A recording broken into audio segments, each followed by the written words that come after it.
Hello, everyone, and welcome to Weekly Manga Recap. It is June the 2nd of 2020, and we are here to talk about manga.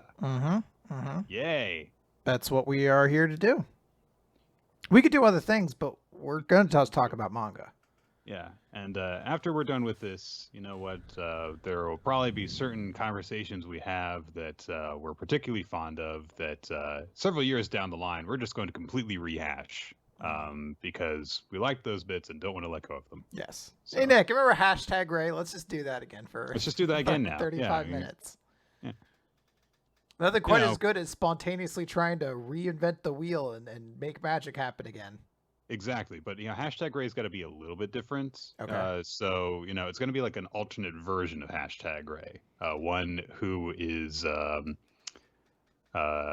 sexier while being the same age. Okay. Not liking where this is going, but all right.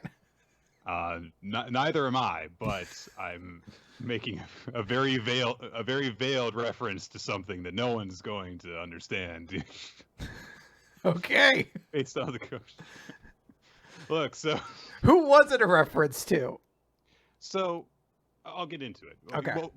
Well, do we have a tangent that we want to get into, or do we get that out of the way before we start? I think we just did the tangent. We talked about the tangent. Okay, yeah. The manga that we are talking about this time for our recommended series, it comes to us from podcast favorite Kentaro Yabuki. Yeah. Who, you know what? I think now that we have gotten his most recent series and we've kind of seen a little bit of his commentary on it, I do like him as like a person. He seems fun, and like he knows what he's doing at least. And his daughter sounds great. That said, most of his more recent stuff, and by more recent I mean the last decade and a half, is stuff that overall I don't really like. So it is interesting that we are now going back to the time just before that period to his first major manga, which is Black Cat. It's a series that ran in Shonen Jump from 2000 through 2004, has an anime adaptation, and yeah. So, God, Black Cat, how would I describe this series? So we have bounty hunters, but they're not bounty hunters. They're sweepers. Yeah, they're essentially like modern day bounty hunters in the sense that they will, work outside the law to get people who are wanted and turn them in safely to the authorities in order to get money. But they are also heroic enough characters that a lot of times they'll kind of just be like, yeah, we'll, either change our mind because this person we captured is going to be let go, or we'll go outside of the purview of, we're going to just capture this person and bring them in because, they're running an evil empire and we've got to disrupt the evil empire and completely break it up. We're going to do things that most bounty hunters would say, like, well, that's putting yourself at unnecessary risk, but they're good people, so. Yeah. And one of them has a backstory. That's about it. You're not wrong. Really, That's only about one of all them. I really- Only one of them really well, has both of them significant. backstories, yes, but Well, only one of them significant enough to be a thing.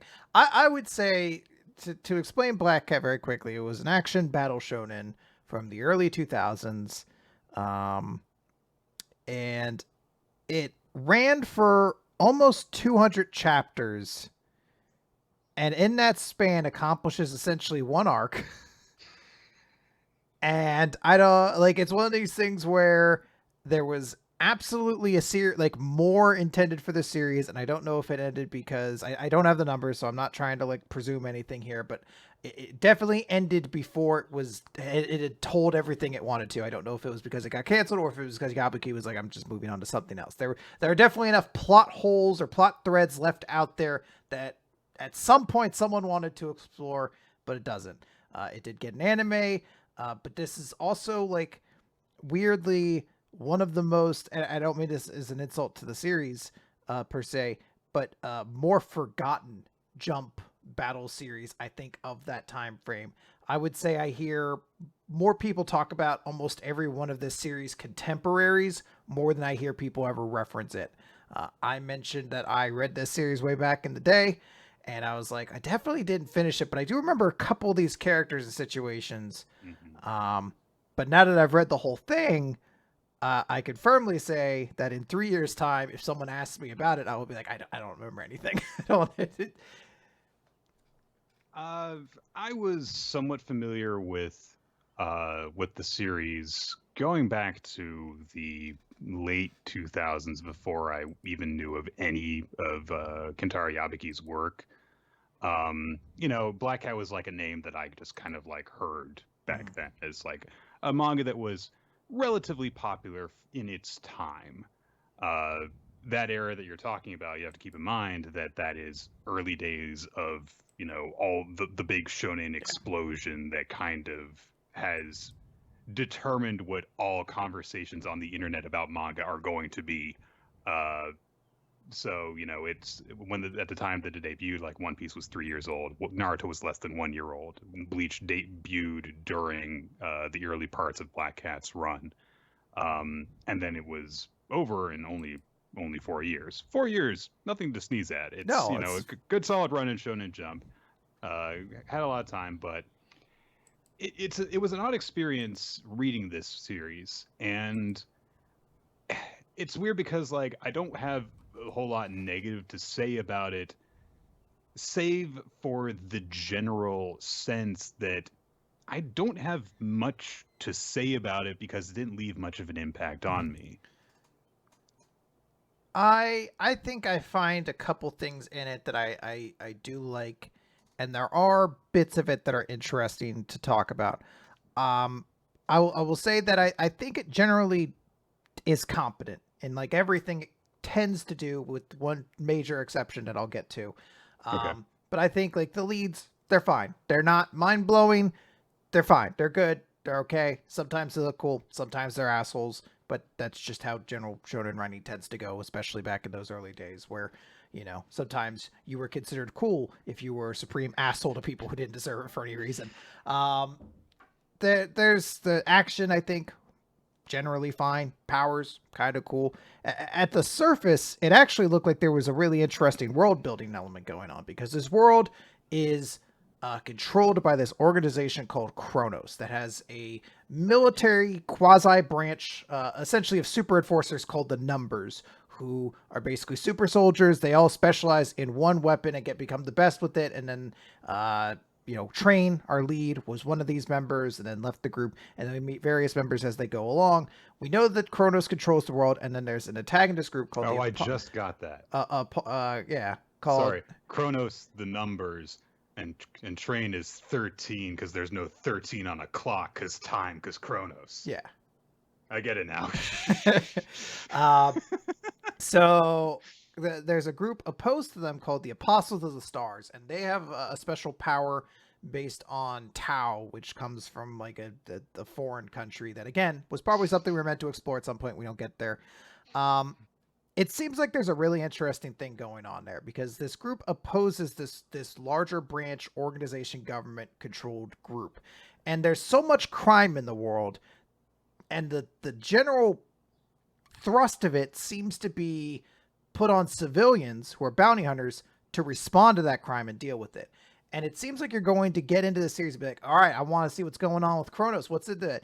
And it's like diving into a pool. But if you dove into it, you would break your neck, because it's like an inch deep and there's nothing there. They just don't get to it. There's a little bit of certain members of Kronos are assholes, but we never get far enough into the story for anyone to examine Kronos as an organization and be like, maybe this isn't the best way to run the world, essentially, is with a private military organization that the only real acts we know of them doing is them genociding a nation of people who, don't worry, they made the nation, they genocided the bad ones who instigated the fight first, so they're the real bad and guys it's here. just justification there. Yeah. But they there's threw a rock at us, so we dropped a nuke on them. It's fine. exactly. So it's one of those things where there's a level here you're like, I wish we could have explored that more. But the other side of it is the Apostles of the Star, who are led by Creed.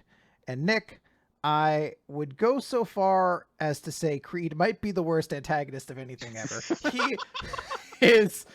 Oh, hold on. His sword is cool. He can't be the worst. It's so boring. They introduced him, I think, in chapter 20. It's really early on, and he is the antagonist like the villain. until the series ends, and he does nothing but lose and suck until the very end. And you sit around and you're like, when does he get interesting? The only personality trait he has is that he's 100% gay for Train, but this is an early 2000s shonen, so you can't say that. So he's just creepily obsessed with him, and that is it. We don't.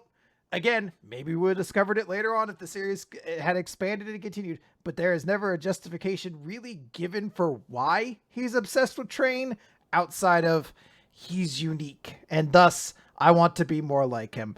And you'll just sit and watch this guy suck for 160 chapters, and the entire time you'll be like, just anybody more interesting can we thrust into this? If ever there was a series that needed a Kaguya or a Madara to just show up at the last second and push the bad guy off the roof so that they could be the antagonist instead, it would have been this one. That's right. After 400 chapters of build, I am here to enact my hi, I'm new here. Yeah, it's I don't really have a lot to say about a lot of the characters other than just like kind of their basic premise, really. It was an odd experience reading this manga because as I was going through it, the only impression that I really had that I couldn't shake was this was clearly written in 2000, like very, very, very, very specifically 2000. Because you can very clearly see certain inspirations and takes on things and character elements and power ideas that either would have only come about because you were inspired by something that came out very recently from that period. And of course, maybe someone who watched that would get into creating their own stuff years and years later. Or certain things that are used in this series that, had they happened 2 years later, would have been considered a tremendous ripoff of something much more popular. So Sven, who is Train's partner, has his power is that he has an eye, which he got from his friend who died to save him, which lets him see into the future. Like, if this had not come out exactly when it did, I would have just said, so he's Kakashi with a Sharingan. But I can't say that because it came out at just the time when it's like, no, he probably thought of that literally at the same time Naruto was being published, but before that was revealed. And now, if you have precisely that thing happen in your series, there is no way you can interpret it as anything other than a knockoff of Naruto, because there's no way you don't know about that nowadays if you're making manga. But because of when it happened, he probably didn't. Yeah, it was just parallel thinking. Two guys both came up with the idea of a character's like, my partner has died, but they had magic eyeballs and they're going to give me one. And eye surgery is very convenient like that. I mean, in Naruto, it's basically like a plop and push sort of thing. At least in Black Cat, they just justify the idea of surgery done. But yeah, you just plop it in and then the magic works. It's a little more interesting in Black Cat because it is purely magic and they do not explain it. In Black Cat, there's characters who are insanely physically talented. They're the best with weapons or things like that, or their weapons are specifically built to have powers. And then there are people who take a magic potion that gives them magic powers. Sven has neither. He has a magic eyeball. It is never explained. He eventually trains to make the eyeball more magic as the series goes along. And also ghosts do exist in this series because they show up multiple times to talk to characters. So there's an interesting level. Like, they explain everyone's power set except for Sven. He just has a magic eyeball. The series that I would most liken this to in terms of how the conventions work is Seis Manos, in that there are things in it because it would be cool to do an action scene with them. So this series will have guns and magic kung fu and demons and whatever else just because. You may think like, well, why are you combining, like a girl who has nanites in her body that reconstruct her body in all sorts of different ways with a guy who just has a magic eye? Just because. Yeah. Just because it's fun. It makes for a cool fight. That's the thought process. And if you don't like that, I understand. But if you have the attitude on the other hand of like, okay, cool fight scenes, totally fine with that too. Like, it's not clumsily implemented because it's just for the sake of it. So you can't even say that. The other vibe that I got off of this series was Vash the Stampede, Trigun. Yeah, a little bit. With Train, and that's why I say specifically, like, you can tell this was done in 2000 because Trigun was like 1998, right at that late 90s period, and it really feels like, yeah, an outlaw who's got some sort of past and a special gun, but it's amusing because it is also a very big point that Train is never supposed to kill anybody, but that was clearly a detail decided later on because the first two chapters he definitely kills somebody. No. He just kind of knocks them out by shooting them. He shot them in the head with a blunt bullet. Yeah, that's probably what That's happened. like my favorite part of this entire goddamn series. I am not kidding. Is when he's like confronting the guy from the former gang who's like, I have to take you in, and he's telling him like, don't do this. I'm gonna have to stop you. And then he shoots him in the head and is just kind of like, I had to do it. I'm sorry. And that's just it. Like, he just has to move on from there. That's my favorite part of the series because, like, that's, like, the world they live in. But then it's like, no, everything is sunshine and rainbows for these pair of bounty hunters who somehow never kill anyone. It just works out very easily for them in that way. I will say that I genuinely kind of like about 2/3 of the main cast because the main characters would be Train, Sven, who's sort of like his assistant, I should say assistant partner, and basically is sort of like the tech guy of the group while also being the brains of the group and the leader of the group because he's the only responsible one. He fills a bunch of roles, and then they Eve. have a good dynamic because they both respect each other and work well together. And Train is the, impulsive, happy-go-lucky shonen hero, although he has the dark past and stuff. And Sven is the one who's always telling me, like, no, we can't spend all of our bounty on fine dining. We've got debts to pay. So more often it's just like, we did the job. They paid us $50. Did you have to say like, well, for your birthday, you should buy a $50 birthday cake and hand the money back to them? We desperately need money, for the love of God. We can't afford to be this charitable.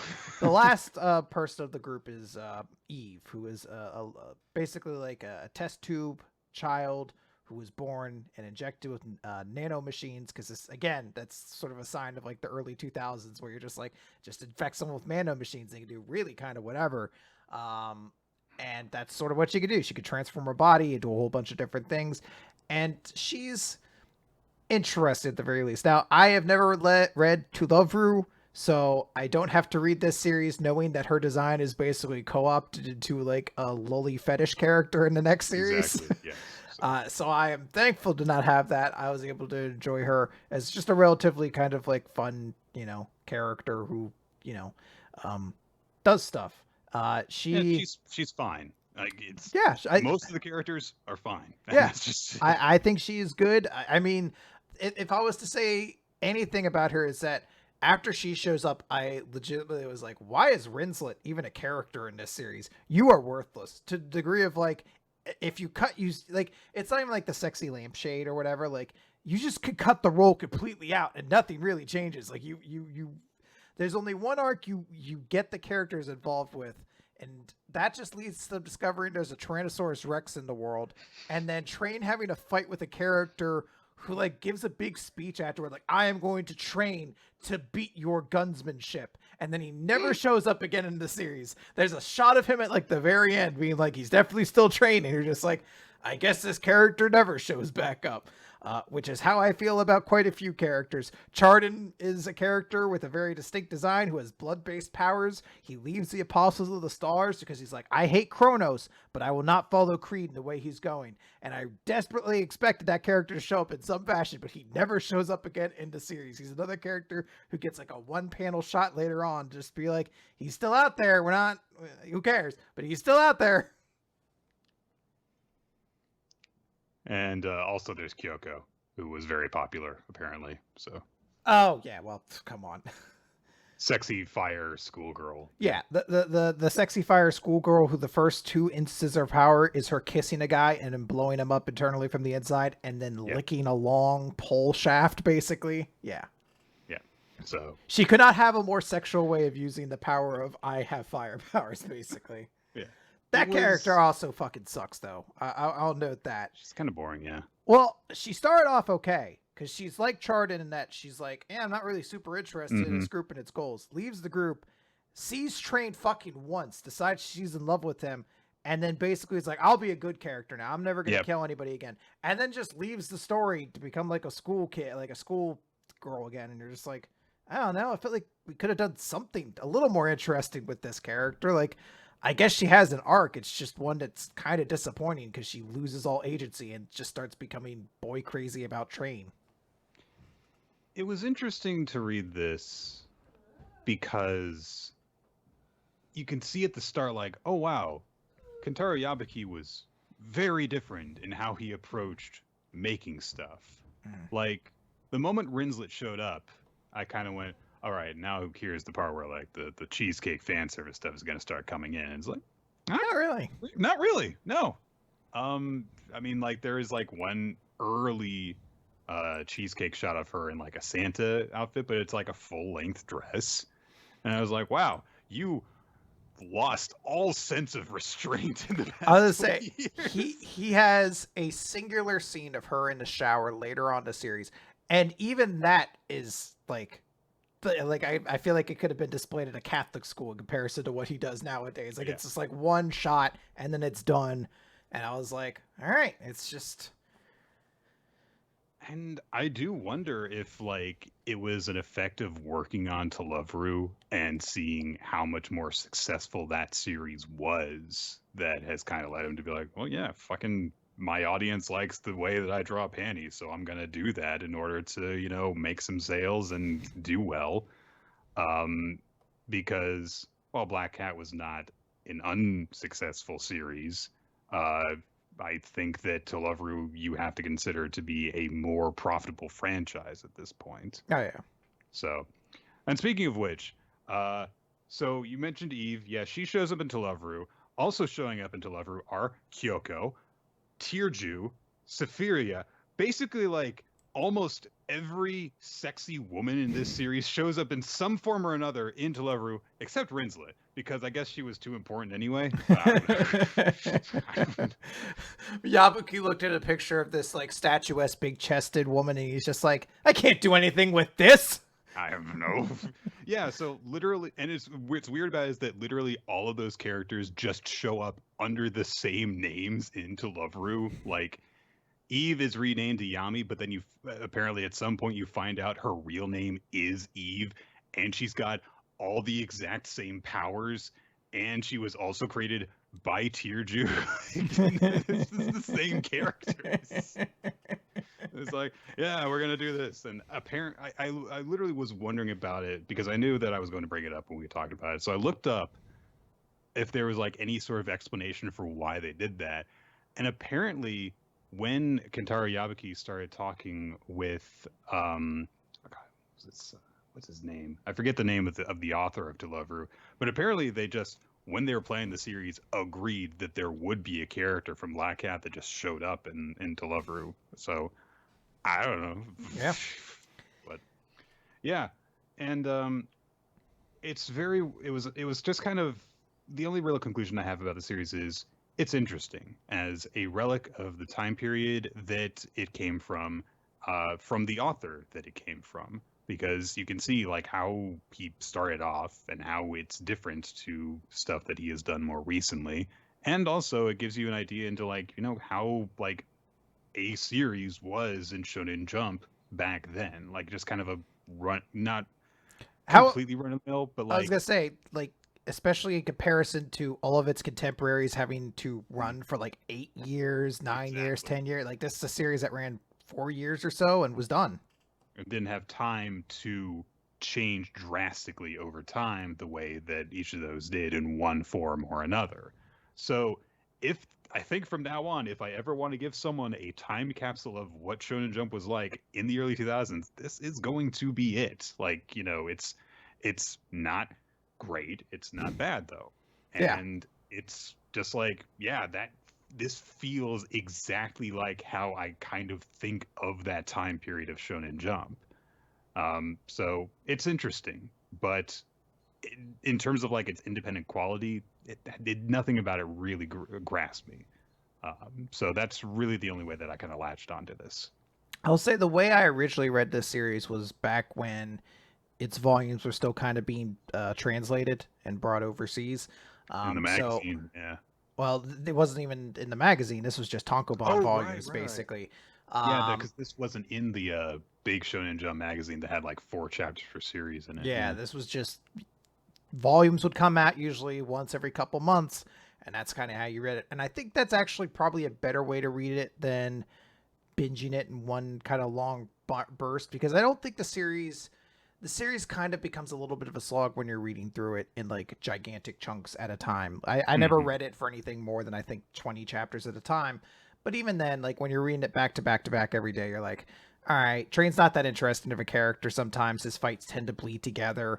I'm really tired of Creed as an antagonist, things like that. But I think in the smaller chunks as a kid, it was easier to definitely be like, I'm reading this, it's cool, and then 2 months are going to go by, or 3 months, or however long Right. it might be, and then I'm going to read another volume, and it's kind of interesting again.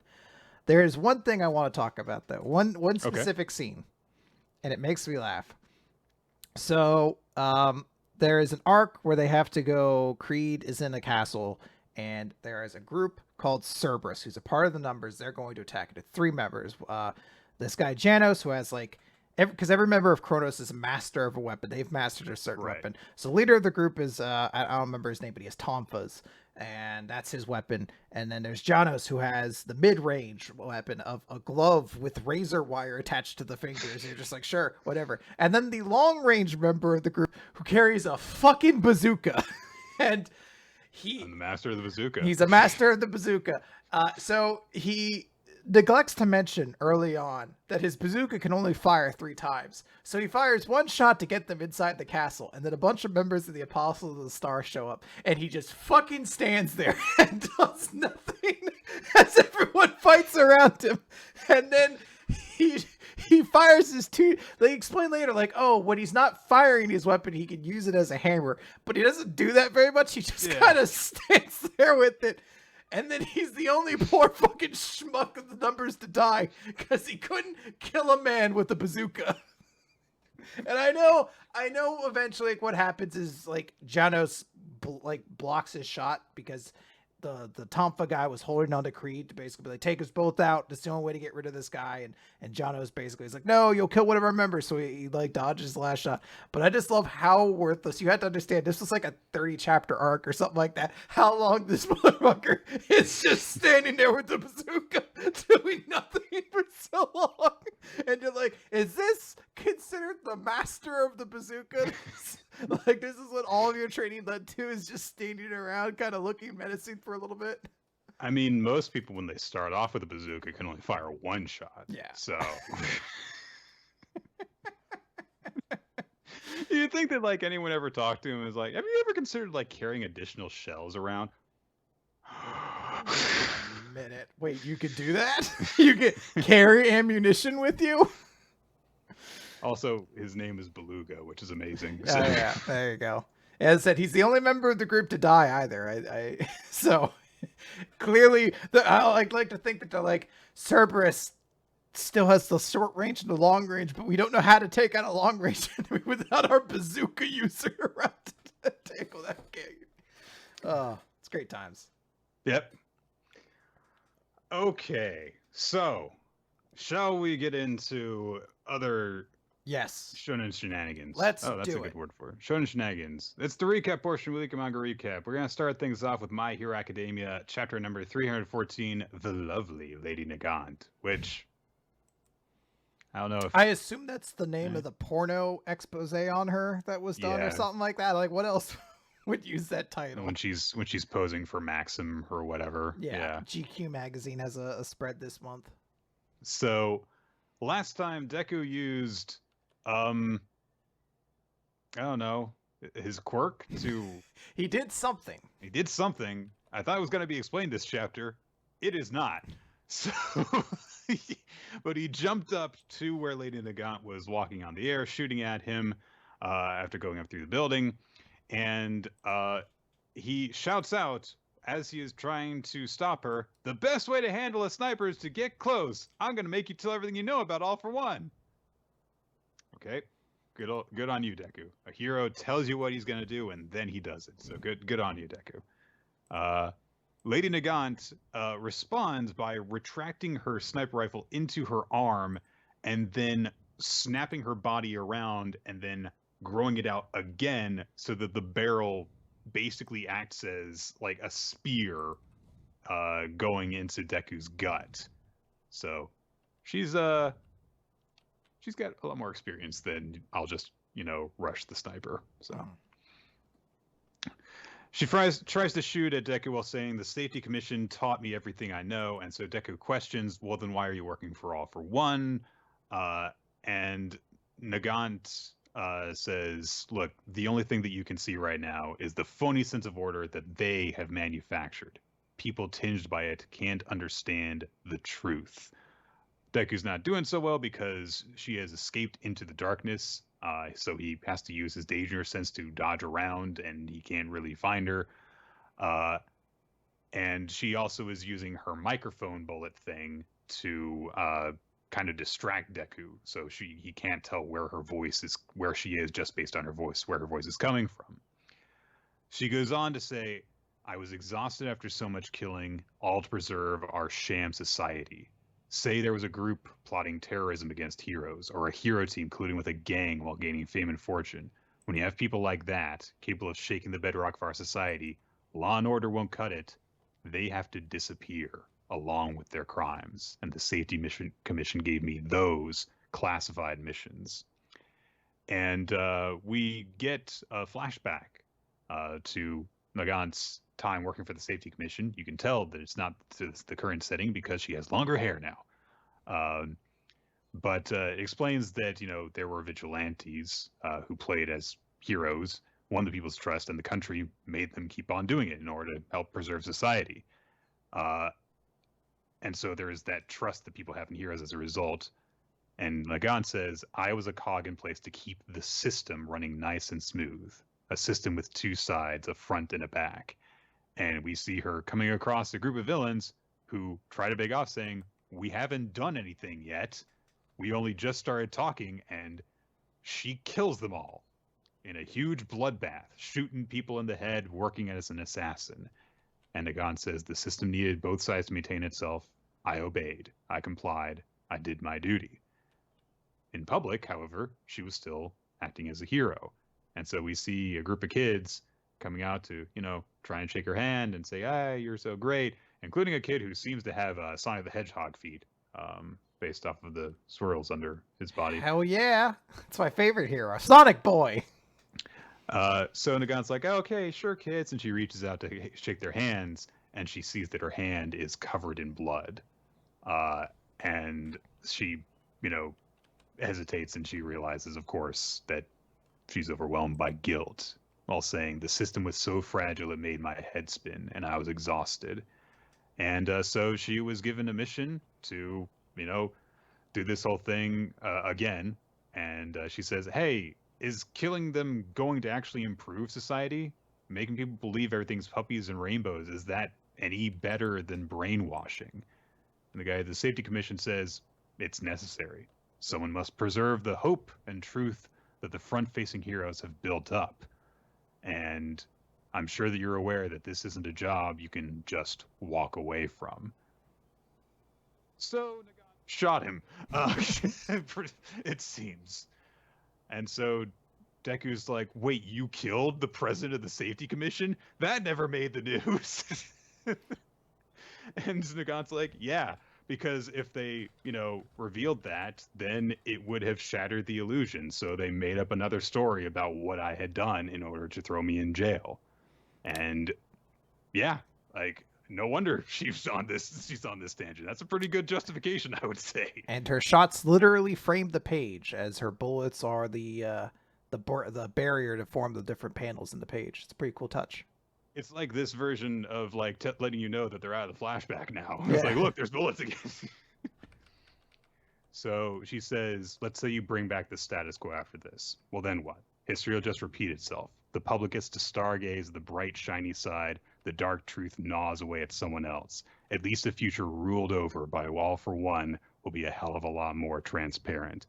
And we see one last bit of a flashback to when Lady Nagant, as a little kid, was approached by the Safety Commission to do this job, the same way that Hawks was when he was a kid. And gives you a lot more insight into the kind of shit that Hawks has probably been having to do for a long time now. Not just when he couldn't avoid killing twice and the other stuff. Deku manages to finally figure out exactly where Nagant is, and so he launches a black whip with pinpoint focus and launches it. She manages to dodge just beside it, but it hits the building behind her, and Deku starts reeling himself in like Batman with a grappling hook. And he says as he flies towards her very quickly, but still able to get out this entire paragraph, so honestly, she probably could have shot him while he was a sitting duck. Maybe I was ignorant, but I'm starting to see things clearly. It's not all black and white. Most things in the world are shades of gray, a blend of fear and anger. And which is exactly why I've got to lend a helping hand. And Nagant's like, okay, that phony education's done wonders for you. She notices that he has dodged to protect his joints, which I don't know exactly how that works because we don't really see him dodge, but okay. So she says, all right, then, how about if he has one more thing to think about? And she whirls around and does something, which I believe is to just point her gun at a figure on the distant roof because Overhaul's still up there. And Deku realizes Chisaki, as he is, just kind of running around yelling about the boss still. So again, little bits of this fight scene are kind of confusing me, but this backstory of Nagant is like, yeah, that's really compelling, and it's interesting to have this side of things explored. I kind of wish that this weren't. This feels like it's just going to end up being dressing, like we're not going to deeply explore into specifically the stuff that the Safety Commission has been responsible for. It seems more like it's just going to be like the hero world needs to change, just cause. So. Yeah. I could objectively step back and say this is a cool character that they're giving a cool story to and everything like that. I have found myself unable to get super invested in my hero in a little bit. So I do enjoy it in chunks, but I know a lot of people are super, super into this, and I'm not able to quite match their enthusiasm. But I do appreciate that we're getting another interesting little character study in the mix of everything else. We need to just get back to League of Villains shenanigans, don't we? That's what was good for you. I want to go back to try to think when I was happiest reading my hero. Where Bakugo just completely curb stomped 1B. Yeah, let's just go back. Just have Bakugo show up and just done. explode her out of the air. Just fucking kaboom. No one cares. That's what Bakugo But needs she to say made to it into the school based on a recommendation. No one cares. Yeah, Lady Nagant has this tragic backstory. Who gives a shit? Boom! Just blasts her down to the ground. It's just our way of dealing with anything that we're just not really interested in. It's like this character's backstory has been going on for 3 chapters, and I don't care. All right, deal with it. Bakugo shows up and blows him up. Okay. Well. All right, Nick. Let's move on and let's talk about Undead Unluck, Chapter 56. You have my thanks. So we get 65. the 65, yes. We get the first annual character popularity poll results. Yes. Not surprising, Andy and Fuko are first and second. Third place is Ana Unno, which is pretty cool. Shen was fourth, which is a little surprising considering they just killed him. So it'll be curious. It shows up differently on this page than when he was voted for. Yeah. Ju is fifth. Gina, actually, the original Unchange, is sixth. And then Rip, Tatiana, Billy, and then Mui wrapping up the top 10. Hey, surprisingly, Mui got in the top 10. I wasn't expecting that. She deserves it. She's great. Yeah. I will be curious to see what the rest of that top 10 is. We don't see that in this chapter, so maybe we have to find out at a different point. But we open back up where Shen has been killed and turned into a Jiangxi under Mui's control. And he says, oh, well, you know, it's weird. All I did was die and come back to life, but I'm positive as it stands. I'm the strongest I've ever been. So we pick right up back there. It's nice that we get his new design, and then the next chapter we get his new color scheme just immediately. Here you go. Yeah, here you go. This is definitely what you want. So Mui starts by being like, does it hurt? Do you remember everything? Like, do you even know who I am? And he's just like, nope, I haven't forgotten anything. Don't worry, I'm still the same person. My skin is just a little bit bluer. Also, I automatically protect my master whenever they're in danger, and I can't act on my own unless my master orders me to. But that's it. And Rui's just like, what the fuck? That's a lot, actually. So Fang is just like, who cares? You should have just died. I don't know why you're doing all this.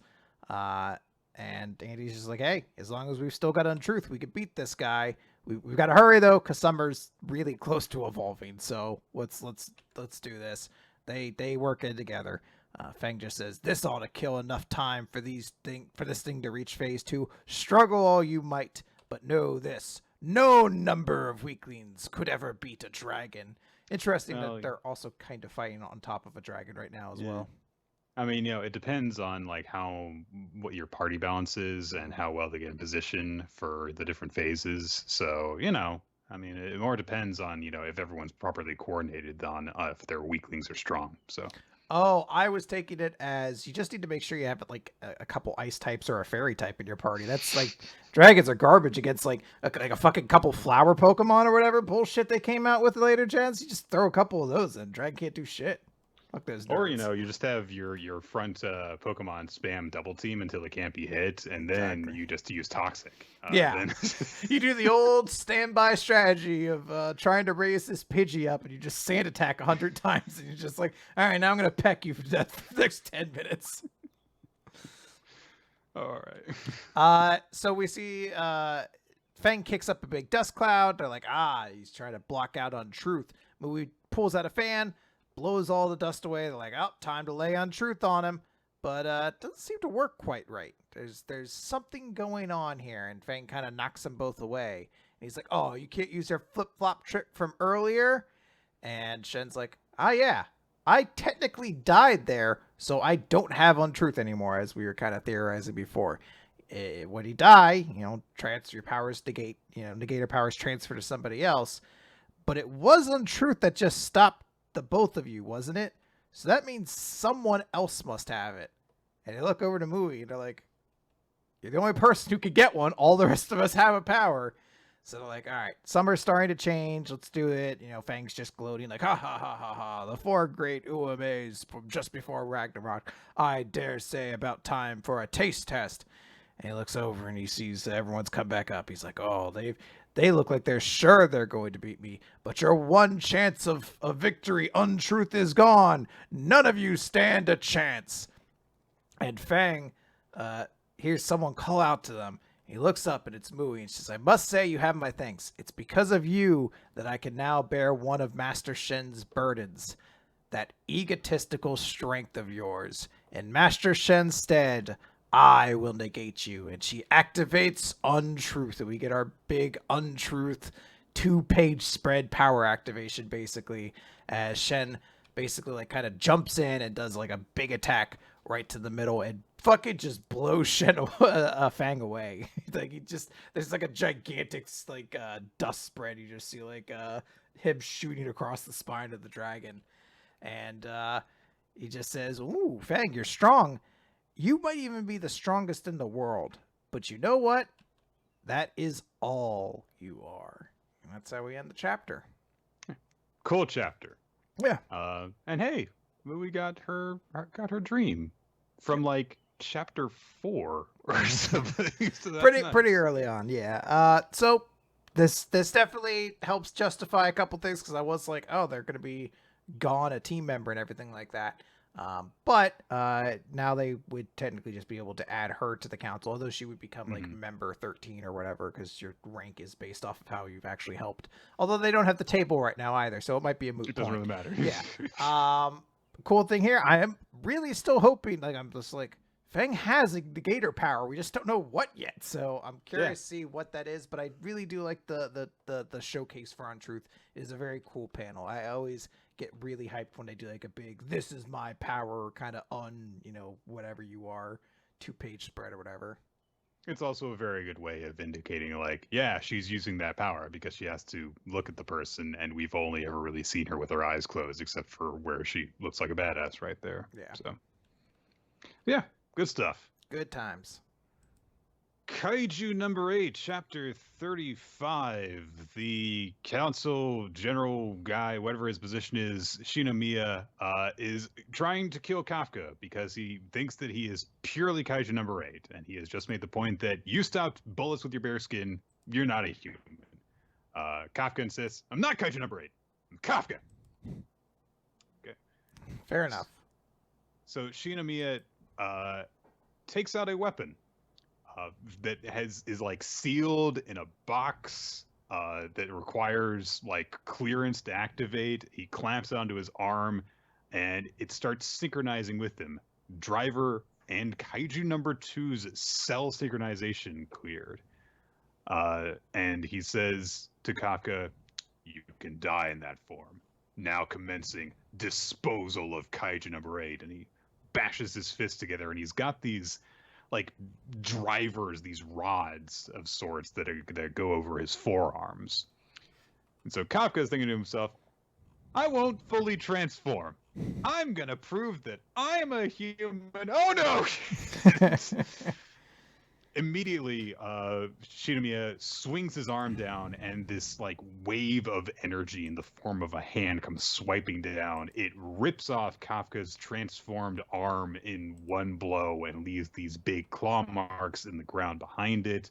Shinomiya starts launching more attacks. He's basically like shooting energy from his arms in the form of martial arts attacks. And he starts getting talked up by the guy who's watching the proceedings with Kikoru.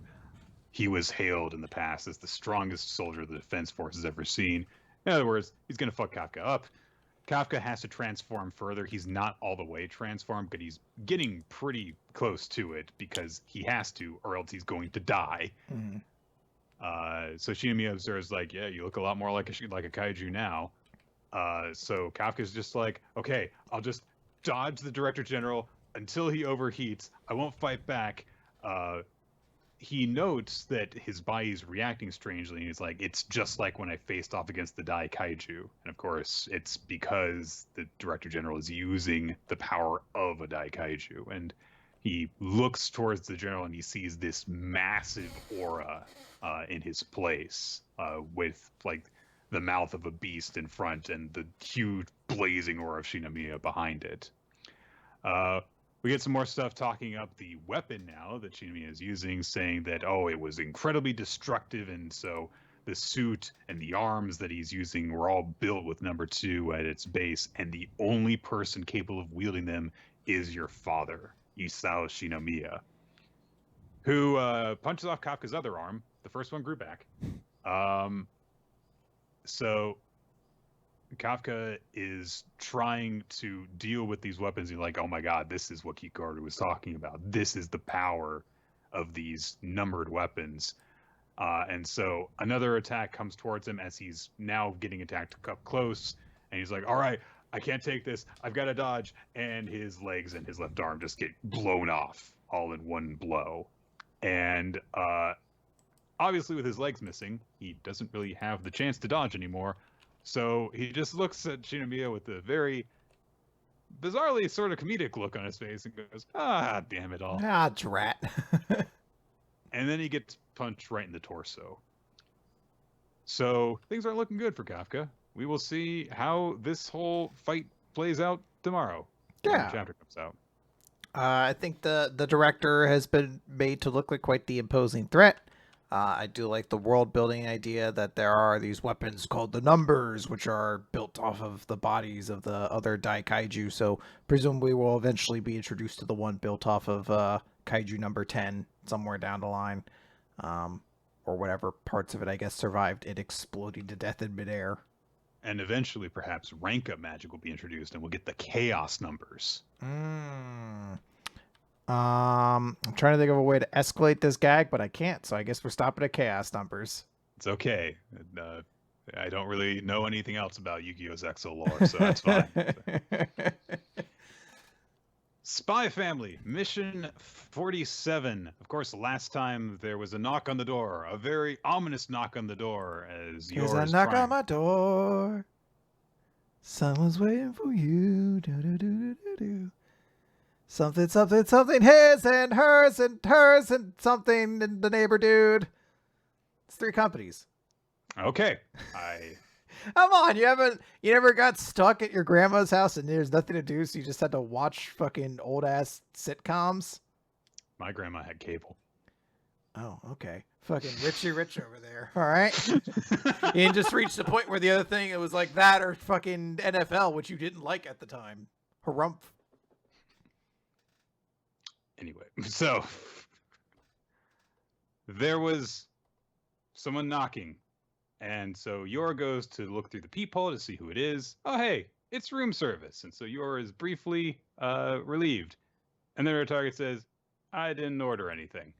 And of course, immediately Yor reacts and she pushes her out of the way as bullets come flying through the door as an assassin is after them.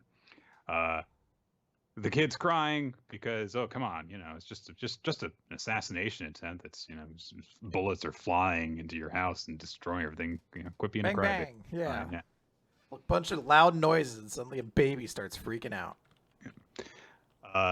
The assassin reloads his gun and tries to take up a position while trying to get into the room when suddenly a dart sticks into both of his hands. As coming down the hall, it's Director McMahon, who took some darts from the bar for this purpose. Just because.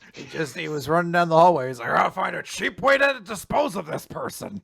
Yes, he's Director McMahon, so this is who he is now. So, I mean, we had to. He just, as he's running down the hall, he's like, cut a bunch more people. Let them all go. I don't care. Fire 1/2 of every tag team. Just, I don't care which half. Just do it. Click.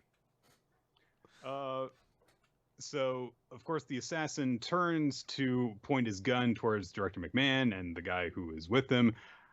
And a fucking hairpin murders this man. He's dead. He is fucking so dead. He is impaled to the wall like when I used to play Fallout 3 and I take the railway rifle and you just shoot like a super mutant's head into a wall and it sticks there afterwards. He is fucking dead. And Yor threw this hairpin through the door and left a giant hole in his.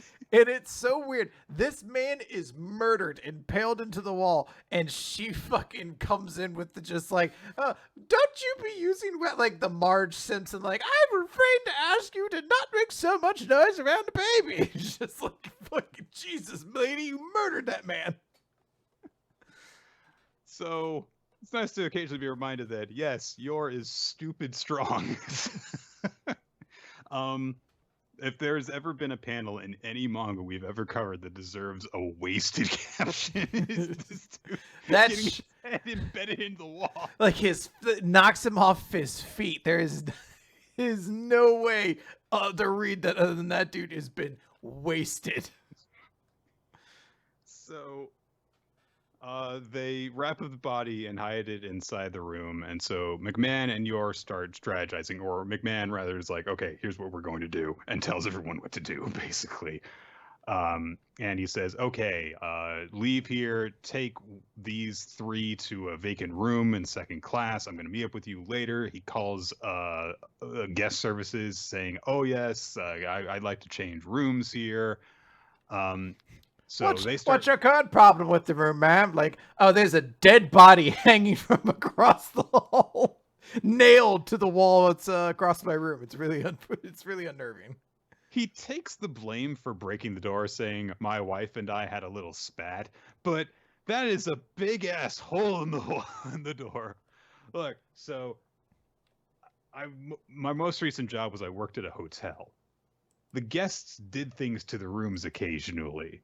One time, this girl who was almost certainly an escort, one of her clients apparently, while he was in the bathroom, just decided to punch the bathroom door and left a bunch of holes in the bathroom door. just because he wasn't angry, he just did it. Look at that jerk. People are weird. They damage stuff sometimes, like so. We cut to the guy who was listening in on everything in a very normal manner.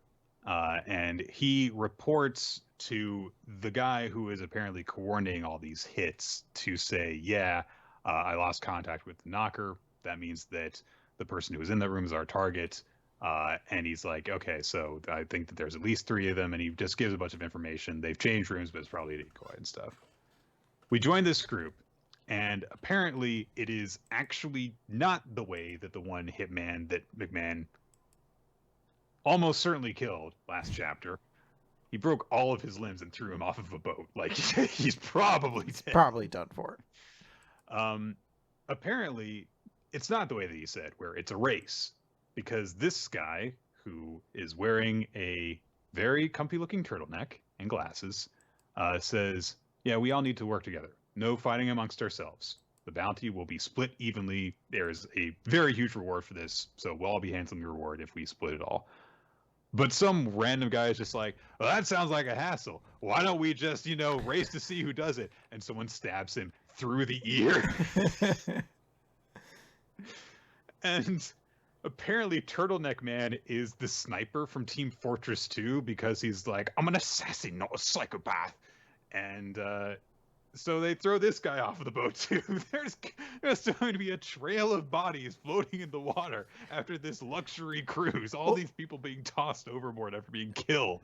You see, this is actually tactical on their part. Because of the way this man's teeth are shaped, they're actually going to think he's some weird blend of shark.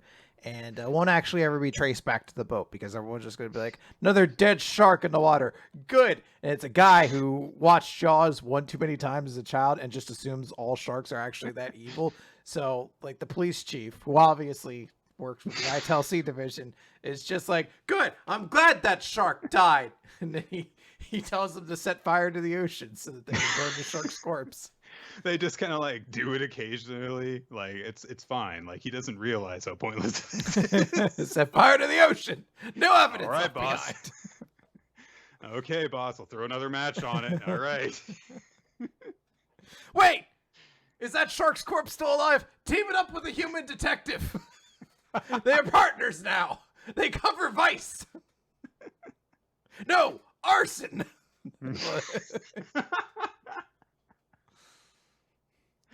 Well, Bruce, what do you think happened here?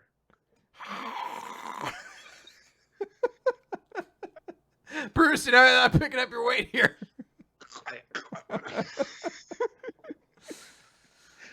God damn it. The police You're the best detective that I've ever worked with, but sometimes I don't think that you're really dedicated to this line of work. The police chief looking from afar being like, yes, excellent.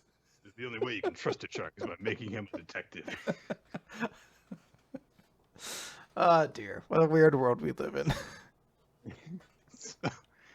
So turn on that glasses guy just goes back to, direct everyone, and he's just like, just don't draw attention to yourselves. He gets in contact with the surveillance guy, and he refers to him as their ops man, and says, "You'll have to share everything you hear, no matter how trivial, right? We've paid you a lot for this." And he's like, "Yeah, I sell information equally. Good luck getting ahead of everyone." So it seems like, honestly, like a very specific wording for what he said. I sell information equally. So maybe this guy is going to not just be an antagonistic force in this arc. We'll see. We cut to Yor and the Shoddy group, who are all wearing masks because they're on their way to a masquerade ball so that they can blend in with the crowd. And the guy playing Shoddy's husband, who does not understand any of this hitman business, clearly that is like his entire character, is like, don't these masks make us look more conspicuous? And Yor has to tell him, we're heading to a masquerade ball. Everyone will be wearing masks. That's the point. I mean, it is a little strange the baby's wearing the mask, but still, I guess if you were at a masquerade and you saw a baby come in without a mask, you'd be like, get that fucking baby out of here! It's a goddamn masquerade ball! Fuck you! Just irrationally angry. Get that fucking maskless baby out of here! What the fuck? I don't care that you might risk suffocating it. So, go ahead. Yoris then says, like, hey, don't freak out. I'm pretty sure we're being followed. I am shocked that Shadi's husband guy did not turn around immediately at that moment because followed. What do you mean we're being followed by an assassin who might kill us? Someone's following behind us? So Yor says, yeah, we're gonna try and lose him. Okay, here we are in the ballroom, and she immediately senses, like, oh no, there's assassins that are blending with this crowd, because she can sense their bloodlust because she has super hitman instincts. She holds down the trigger and she can immediately see who all is armed within the crowd. She has the little dots to let her know who they are. She has a little Batman sense, basically. That is essentially what the mechanic is. The new Hitman games are very good. She realizes, I mean, I could just kill them, but that's going to draw a lot of attention, and like the ship will turn around if there is a noticed incident. So there is actually a very Hitman game thing going on here. Like, don't just achieve your objectives, don't draw attention to yourself, because it will be bad and the mission will fail. So she manages to spot a guy who's planning to prick one of them with a poison needle on his finger, and she just goes to the husband playing guy and it's like, can I borrow this? And just swipes a button off of his coat and somehow knocks the man out with it. Yeah, she catches him in like a pressure point right in his neck and fucking knocks him straight out. Yeah, it is funny because people immediately are just like, all right, sir, you clearly had enough to drink, we're cutting you off. It'd been great if she impaled his head into the wall with another hairpin, and then the waiter still came by, was like, sir, you've clearly had too much, like his legs dangling off the floor, and they just take a champagne glass out of his hand, like, sir, you've had too much. We're cutting you off here, you're fine. Another assassin is observing them from around a pillar, and he's rightfully like, what the fuck did she do? She knocked out a man with a button. Another guy just tries to take the insanely direct route of, I'm just going to grab her. I'm just going to grab the target and bum rush through this crowd and do it. But Yor intercepts him and grasps hands with him and is like, oh, you want to dance? Okay. But I have to say, I'm a terrible dancer, and also I'm a married woman, so, it wouldn't be right. And she mangles his hands in her deadly vice grip, and then chops him across the chin so that he slumps over into a chair too. He is also drunk. He's fine. So, then she's like, okay, I think that we've lost them. Let's get into the second class area. We cut to a lower deck where Anya is shopping with Lloyd, And she's like, "Ooh, a skeleton keychain! I want it! I want it! I want it! I want it!" She starts being a 6-year-old, and she's like, Lloyd doesn't immediately buy it for her, so she starts throwing a fit and rolling around on the ground. Lloyd is kind of caught up in like, hey, things are kind of suspicious around here. I'm noticing listening devices, and there are weird groups on here. But as Anya starts making a scene, these two passersby are just like, "Oh, you should just buy it for her." And Lloyd's like, "Oh no, I'm drawing attention to myself, and people are going to think that I'm not a normal parent, so maybe they'll suspect that I'm a spy and my cover will be blown. But the keychain is really stupid and worthless." So Anya, who can of course read all this mind, is eventually like, "All right, maybe I don't need it if you're gonna make such a big deal out of this." However, then she starts hearing the thoughts of another one of the hitmen that is after Yor and company, and who looks like So this man is Rasputin. Like, it's Rasputin in like a coat.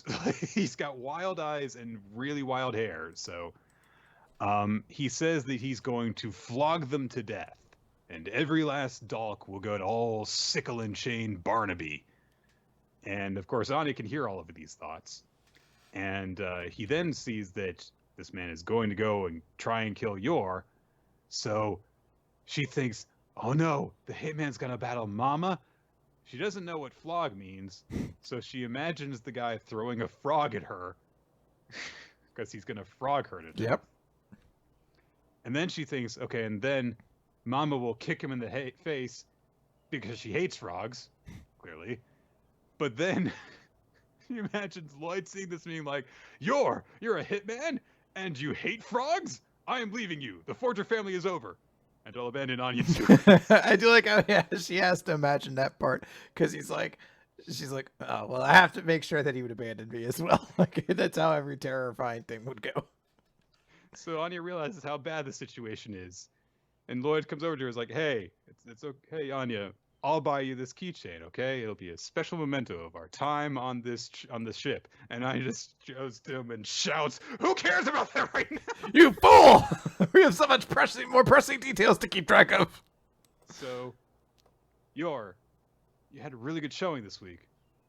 Anya's still far and away the best character in this series. She's just too great.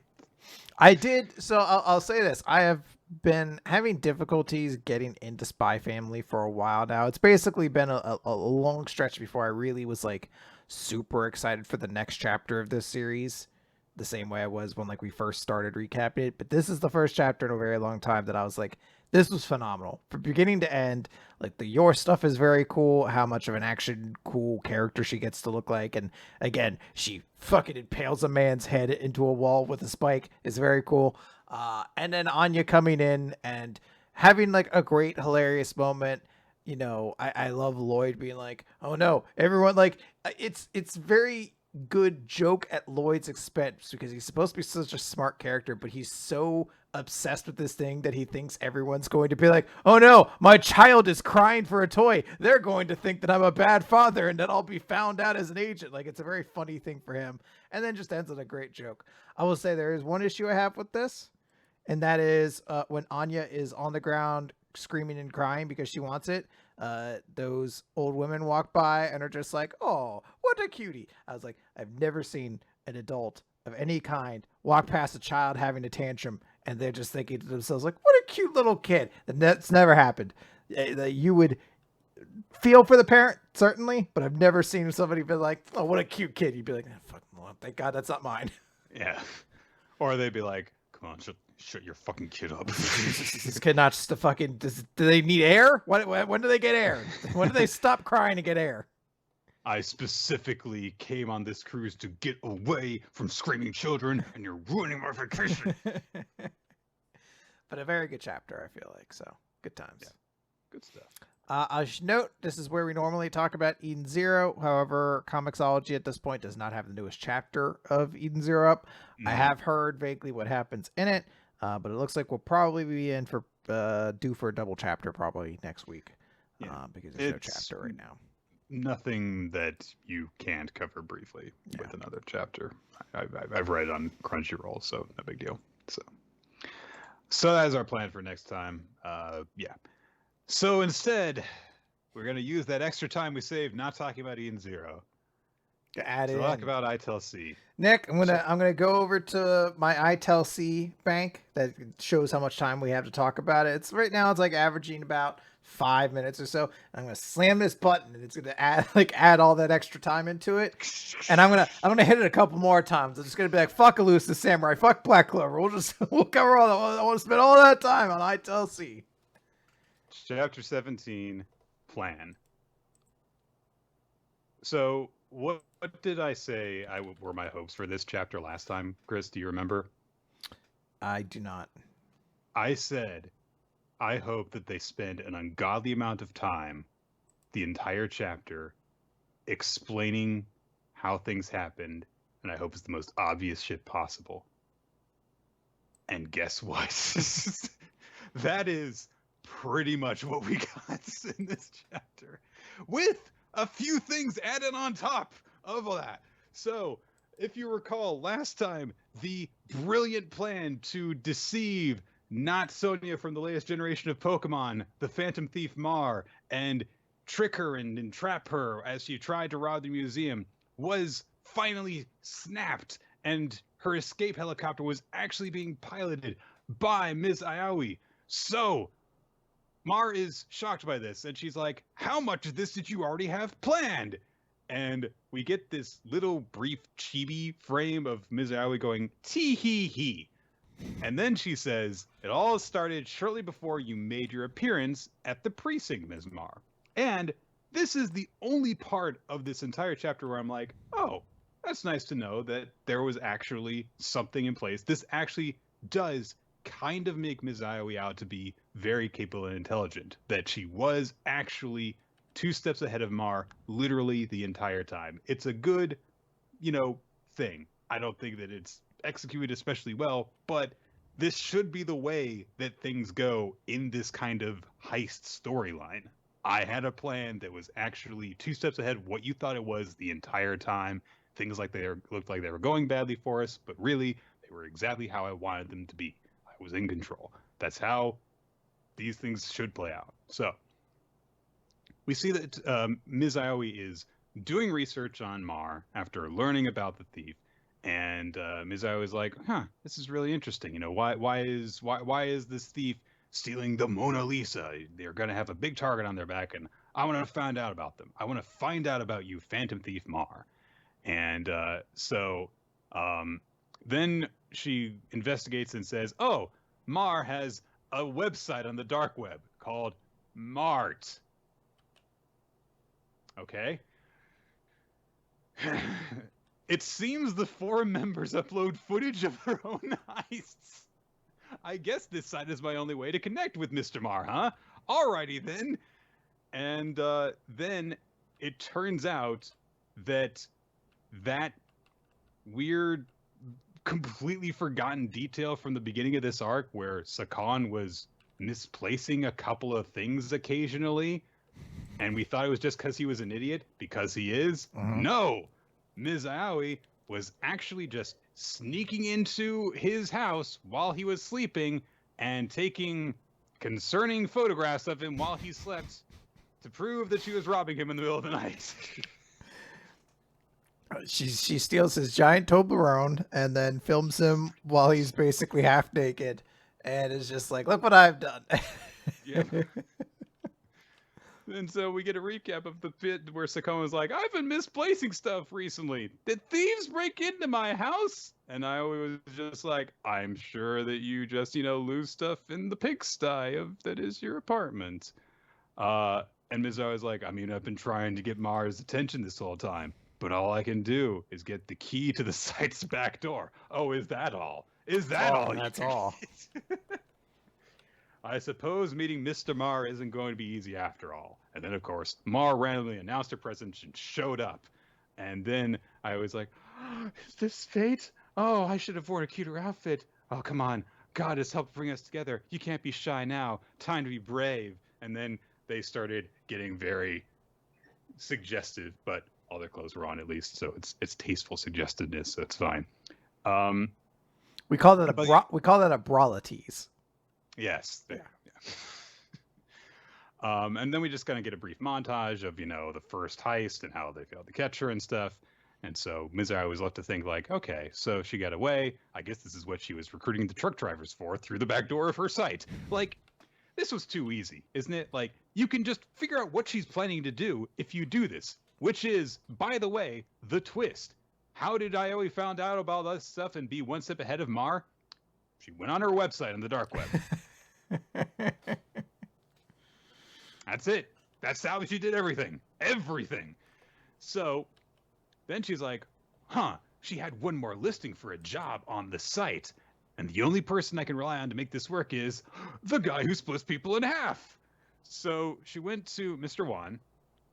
And apparently the note that she passed him said, what I need from you, a helicopter, Mr. Wan subordinates. Ooh. I'm so glad we've had the reveal now of what she wrote down, which was stuff she could have said very briefly.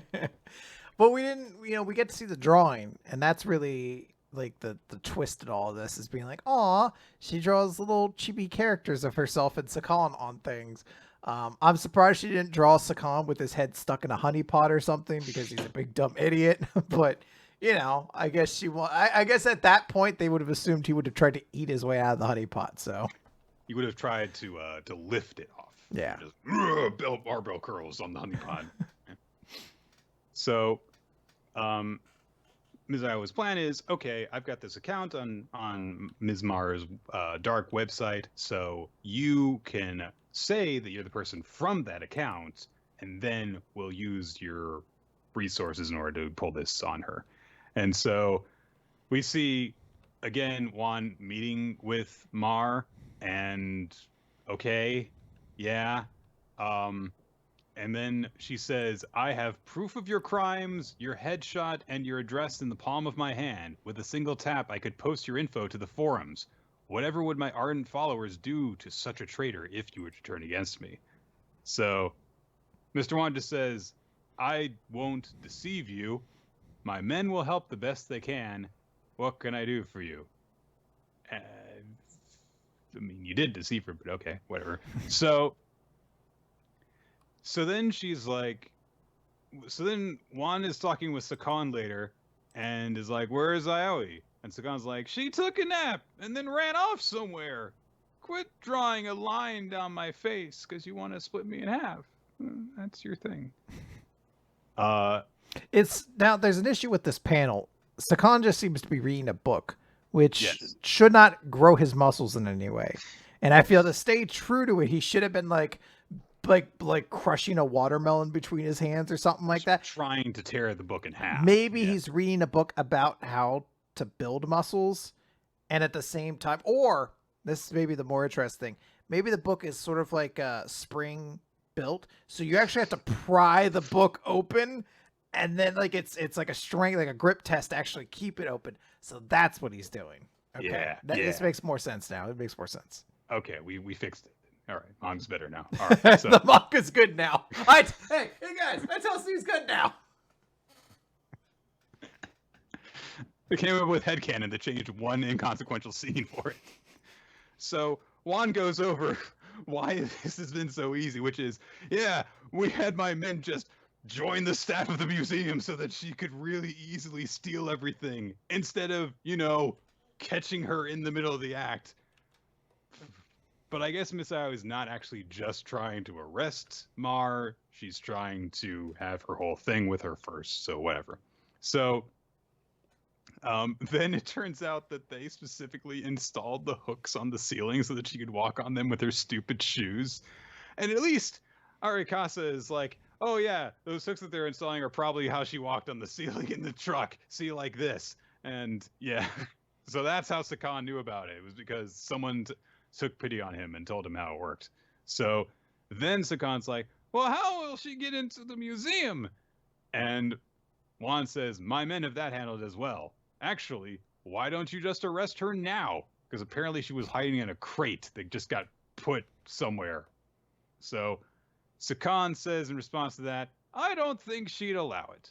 And then It hasn't. Miss Aoi hasn't gone through her whole gimmick yet, so we can't do it. And then we get 2 pages telling us things that we already knew from the last chapter that were summed up in approximately 1 panel, which were, we came up here while you were inside the building and replaced the tile that had the magnet on it. Okay. And so Ms. Aoi's plan from all of this is, then Ms. Mar and I can finally be alone. So she sets the helicopter down on a beach somewhere and leads Mar over to a 4-poster bed on the middle of the beach. And she says, this is Mr. Wan's private beach. No one will disturb us here. Let's talk, shall we? And she poses coyly on the bed and is trying to like pose all sexy. She's like, come here. And there are many things about this panel that make you go, that doesn't look right. But I want to ignore all of that to instead just go, she goes, come here. And Marge is like, no.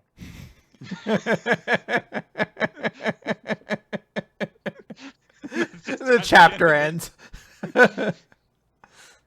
So she says, what? So you blew your chance to arrest me just so we could be alone? And Mizuho is like, yes.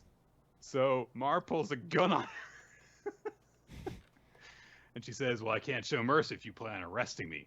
There are goals I want to accomplish. I don't intend on getting caught yet. But Mizuho says, no, I will be arresting you. Right, Ms. Mamie Kaizuka? See, most of the pieces you stole belong to Mr. Garo Kaizuka. You're his granddaughter, aren't you, Ms. Mar? Which means his son, your father, Mr. Kaito Kaizuka, created Phantom Thief Mar. And you can tell from not Sonia's facial expressions that, oh, she's hit the nail on the head. She's exactly right about everything she's just said, because she's going, how'd you know about that? And now that she's revealed all this information, Mizuho says, would you mind if I talked more about what I know of you? And so I know that all this is supposed to be like, oh, but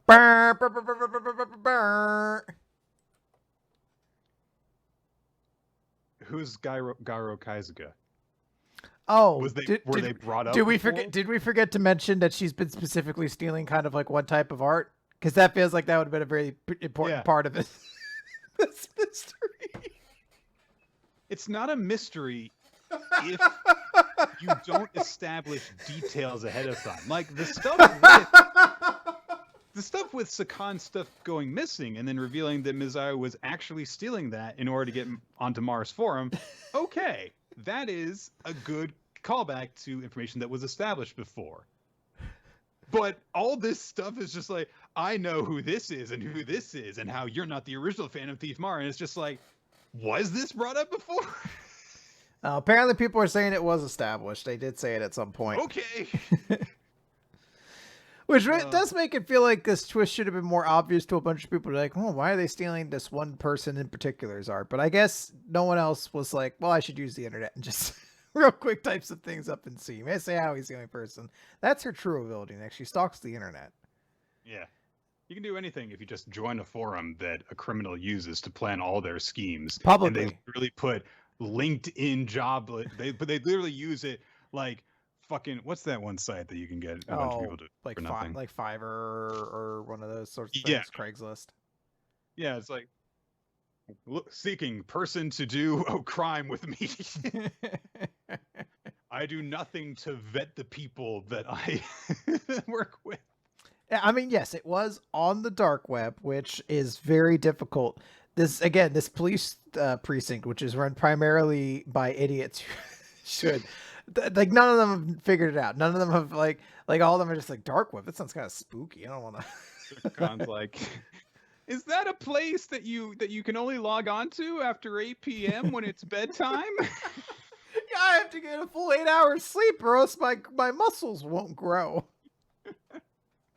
And like, God damn it. I mean, I can't argue with this stupid logic because it is sick on and it does make sense for him. So in ways, this chapter is worse than I was hoping it would be and better because it's lame, which is great. There are stupid Mizuho character moments, which are fine. There is a little bit of stuff that makes her seem clever, which is nice and surprising. But then most of the explanations for how she accomplished everything are really stupid. I used the internet, and that's basically it. There's a lot of silly stuff and like stuff that's still I still don't like. I'm waiting for like the end twist, like how they actually catch her is like I don't know. There's like a fucking beam in her shoes or something. Like I don't know why they've spent so much time on these fucking hooks and the shoes. You can cut them out and it adds you lose nothing. Like again, you just write the story slightly differently and it all stays the same. I don't know why they were like the heroes knew all about the hooks from the very they're the ones who put them in there. And I'm like, yeah, fucking obviously it feels like they should have been. It feels like it should be very easy for the cops to just go on the website for this woman and just control everything, like to just set up fake people to do all the jobs and then very easily catch her because it is a stupid way to get help. So, I mean, I will fully admit, like, yes, we did not remember certain really small details that were established in brief panels of like, oh, this person's been getting all their art stolen. That's just kind of it. But the amount of focus other things have gotten is kind of ridiculous in terms of how inconsequential they have ended up being.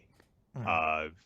So, yeah, the amount of time that has been spent on the hooks, because we first saw them in the truck. Then she used them again in the museum. Then they came into play when they explained the magnet thing. And now they've been brought up a fourth time. 4 different chapters of this so far 17 chapter series. It's like almost every chapter of this entire arc has brought up the hooks and the holes in her shoes, which means unless in the next chapter there is a confrontation on a cliff and a random rock that happens to be shoe slot shaped digs into her foot and she trips and falls off the side and dies, then it was all pointless. Well, Nick, I want to talk something about pointless as well. Okay. It turns out there actually is a chapter of Eden Zero on Comixology. Oh, It's just okay. the 2 color, like basically the way it works is you have to click borrow, which looks the exact same as read. So it's just I just missed it there. So I apologize for that. But let's real quick talk about chapter 145 then, if that's all right. Yes. Which is Hamura versus Milani. Our opening thing is Pino's analysis for clean, and she loves her brother. That's her 5-star. Yay. They care much about each other. I can actually get through this super quickly because this actually isn't a very complex chapter. Milani and Hamura have a fight. She sends a bunch of glass at her, and Hamura just dodges the glass, but she can like use mirror powers to appear in any glass and kicks her through the glass, like very very crazy. So they have a little bit of a back and forth. She throws a bunch of glass at her, man, just to like hit one that she's in. She's like, yeah, I figured out where you were because you won't stop fucking talking all the goddamn time. And she's like, well, now I'll send a bunch of glass at you. And Hamura is like cutting up glass, and she's like looks in it and she sees a reflection of herself, and then she cuts it. She's like, it hurts. And it's like, yes, if you cut a reflection of yourself, you hurt yourself. In fact, that's the whole gimmick to this. Now I can do whatever I want. And a bunch of shards like shoot out her limbs. It's a kind of cool visual. It's a cool idea. It's Yeah. just, this is a 2-chapter villain now after she's actually appeared, and it seems like it could have been utilized much better. This, kind of visual.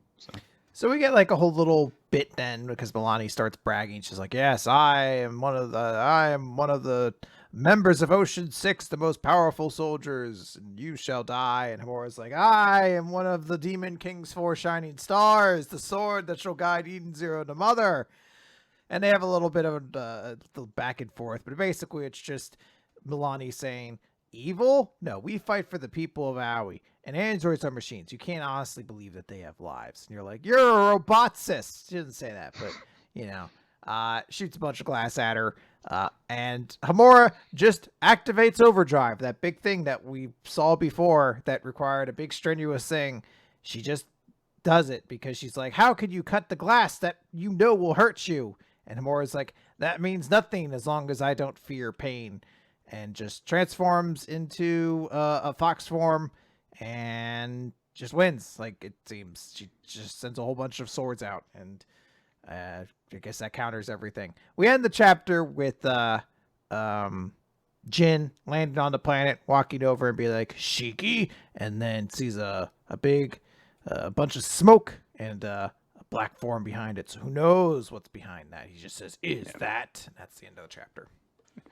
It's weird. It feels like Homura's like gotten this big, awesome form change thing, and it's just like, anyway, okay, moving on, whatever. Yeah, she did it, and we're moving on. It felt like it should have been a way bigger thing that she unlocked Overdrive. Like this opponent, maybe if they had some kind of personal connection with one another or something like that, but like there's nothing between the two of them besides the fact that they happen to be squared off as opponents, and it's just like, all right. Yeah, it does not seem as momentous an occasion as it feels like it probably should be. And then we just move on. It's like, all right. Speaking of moving on. Yeah, so Nine Dragons Ball Parade. No, Magu-chan's first. Sorry. So Magu-chan got a destruction. It's chapter 45, The Three Little Wicked Gods. So we see that Magu and Naputuku and Gula are all hanging out together in the occult club kind of thing. And Naputuku is showing off that he knows how to do origami, and he makes a little Kabuto helmet. And for most of the rest of the scene, he's got the Kabuto helmet on his starfish tentacle head thing. Yeah. It's such an awkward fit on it. He says that the reason he's there is because when he's not working, it's really awkward because he lives in the storeroom at the restaurant, so they're just constantly coming into where he's trying to relax to get shit. And he demands that Ren trade rooms with him, and Ren's like, no. So, that kind of gets everyone talking about, needing your own space sometimes.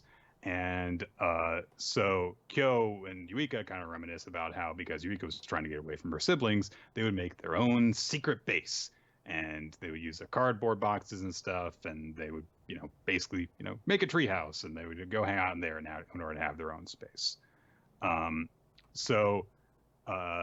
And then they're like, oh, we should make a base right now, and they're like, no, we're third years, so we should study. I mean, you've got to get into that good high school, I guess. So. Yeah. But Magu has the idea to make a secret base. So the next day, he's just kind of leaving Ruru's house, dragging a cardboard box behind him. And Ruru's like, what are you doing with that cardboard? That is a secret.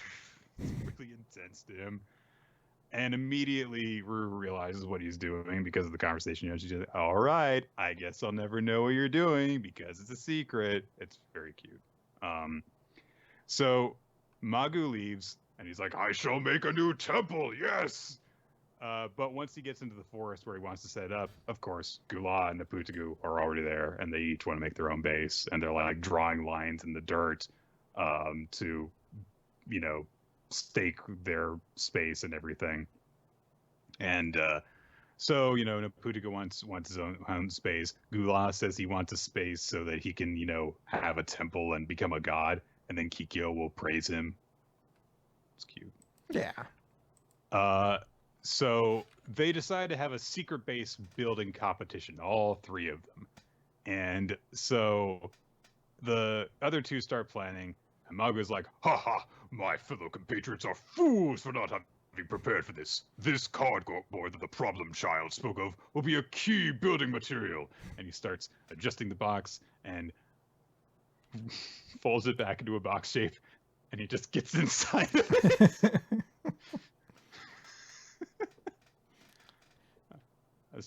Excellent! The perfect home! I turned this into a best gods box and posted the picture on my Twitter. Which is weird because the Putakun wasn't in it. I'm not that good at editing images that quickly, but Ninja X3i and oh gosh, I forget who it was because they don't have a Twitter, or they couldn't find their Twitter at least. They kind of like worked together and edited Naputugu into it, so it looks much better having a best gods box with both Naputugu and Magu in it. So. There you go.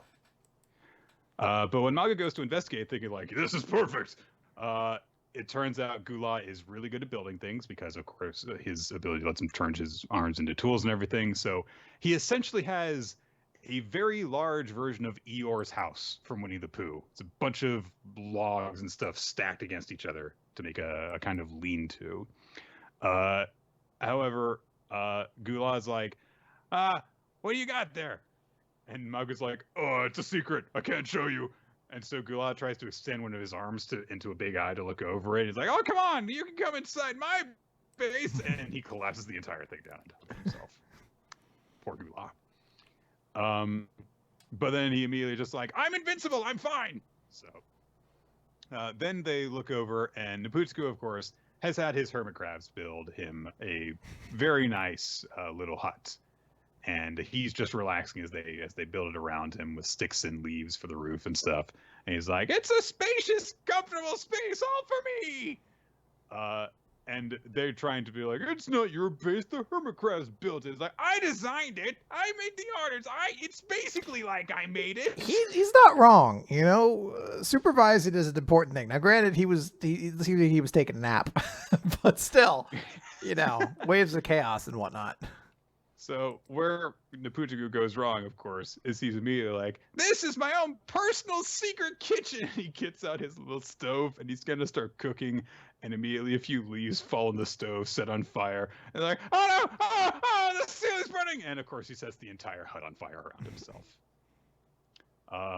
So immediately they're like, oh no, the fire will spread to the mountain. And so Gula and Magu blasted and stomp on it and stuff. So all three gods are kind of left in a smoking heap. And they're like, I guess we better go home. So, and in the end they're like, oh, we didn't finish the secret base. We don't have a secret base. But the hermit crabs come over to Gula and they're like, we'll help you out, Mr. Crab. We know what it's like to want to please someone. And so they're all like, we can work together. It'll turn out just fine. And they're all, yee. So Gula tries to be like, you think I'd rely on the likes of you? Okay, let's do it. So they all agree that they're going to make a secret base together, but Magu's like, this was supposed to be a competition. But instead, they all start concerting their efforts and working together, and we get a montage of them gathering materials, including using the rope that Ruru uses to shame the gods when they do something bad. And over time, they make a treehouse, and they make a secret base. And there's this very cute scene of all three of them posed together on the treehouse. Like, hey, we've got a secret base. And they've got it all decorated inside. They've got some comfy cushions and a bucket. They brought the box. Magu's box was an integral part of everything. It's the center point, yeah. And they've got even, tiny little touches. So, like, Naputsuku's got an umbrella over his cooking pot now, so he won't set everything on fire. And then they show it off to the girls, and each of them are kind of like bragging about it in their own unique ways and stuff like that. And Magu's like, "Consider it an honor to have been given the privilege of visiting our secret temple." Okay. And then turns out the bird has made her nest inside the tree fort. So, yeah. Magu's upset about it, of course, because they're like, no, it's not supposed to be for random animals. This is our base. It's our base. But Kyoka is very happy about this. She says, it's not every day that you get to see wildlife up close like this. So this is really incredible. And Gula's like, yeah, we're great. So, good for Gula. Keep that positive attitude. And then, like, at the chapter ends with a squirrel, like, nomming on his shell. He's like, I'm one step closer to becoming a god. As this animal tries to eat me. It's a very cute little chapter. Yeah. I like it. And no one there. So, again, great chapter. Amazing. Yes. Yeah. So, 9 Dragons Ball Parade, chapter 15, The Dragon Awakens. So this is where the Kung Fu comes in the series, presumably. Mm-hmm. Yeah. Well, he was told not to ever let his fist hit that iron gate. But he thinks he can nail her. She's right in front of the gate, so if he misses, he rends everything. But if he doesn't miss, he's probably going to win. I mean, look, she is covering about 5% of the surface area of that wall. So I'm just saying, sometimes you got to risk it for the biscuit. Now, I know the explicit thing we were told was really not to win, because they win as long as they don't break that door. But sometimes you gotta go for it. You gotta go for the risky win.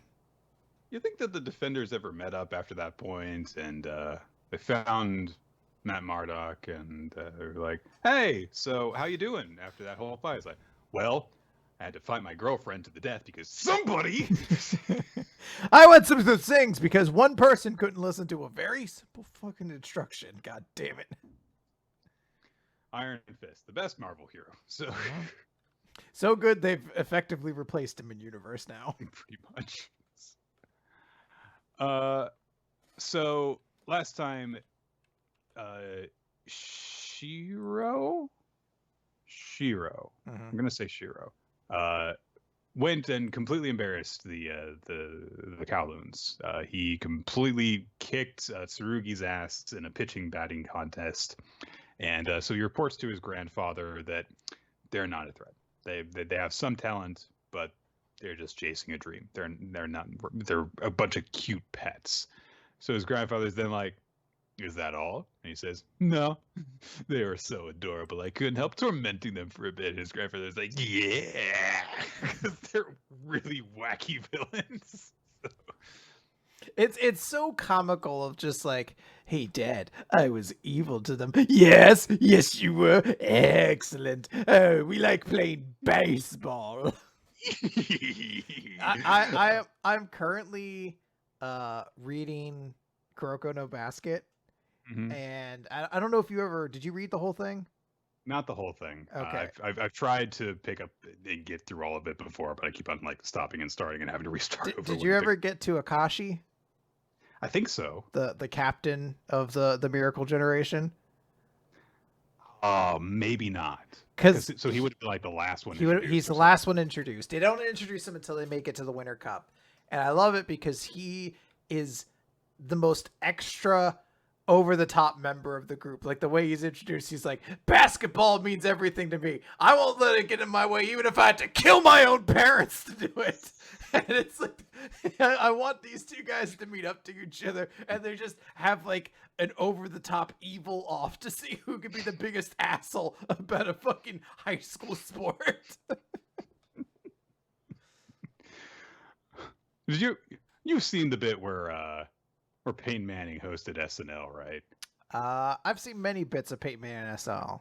I don't know if I've seen all of them. It was like the first time he did it, and it's like he talks about his NFL career in his opening monologue, and he's like introducing his family who are sitting in the audience. He's like, "My father Archie Manning, he was a quarterback for a very long time. My brother Eli Manning, he plays for quarterback for the New York Giants, and there's my mom. She didn't make it in the NFL." So I'm just wondering if like everyone in this family who like is not involved in baseball is like the shame of the family. They're just like, what a fucking failure. Didn't even try, did you? Decided to go off and save hungry children in poor countries all over the world. What a loser. There's something, it's such a joy. Doesn't even teach the kids baseball. It's such a joy to see characters so evil about sports. It's just, there's something so comical to it. Just the idea that the way these two characters show up and the son's just like, "I tortured them like a little child." And the dad's like, good. It's just so fucking, like, it's the way every chapter should open in the sports manga. Oh yeah. So now Shiro's like, "Oh, when I imagine what's happening inside their hearts now, I feel like bursting into song." So, we cut then to the good guys' locker room, and yeah, moods are low, and Karine feels very awkward as she's looking at all the players, like feeling very serious, and then of course they remember how embarrassed they were just being completely decimated by this one pitcher.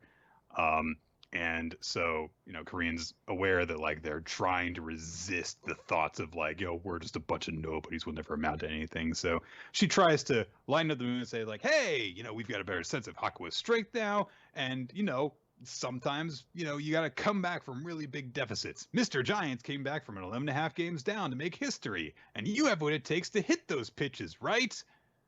But Ryudo, of all people, is like, well, it's not that simple.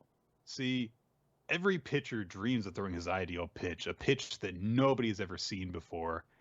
And I never dreamed a pitch could be that fast, sharp, and accurate.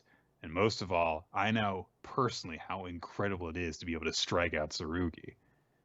So now what, Azu? Right now, we can't beat Hakuo. So Azu says, like, yeah, I mean, I had a lot of data on this guy, but seeing his cutter in person is an entirely different thing. So they're all just like, yeah, we don't really have anything to make everyone feel better. So, sorry. Sucks to suck, guys. Sometimes it happens. So, oh gosh.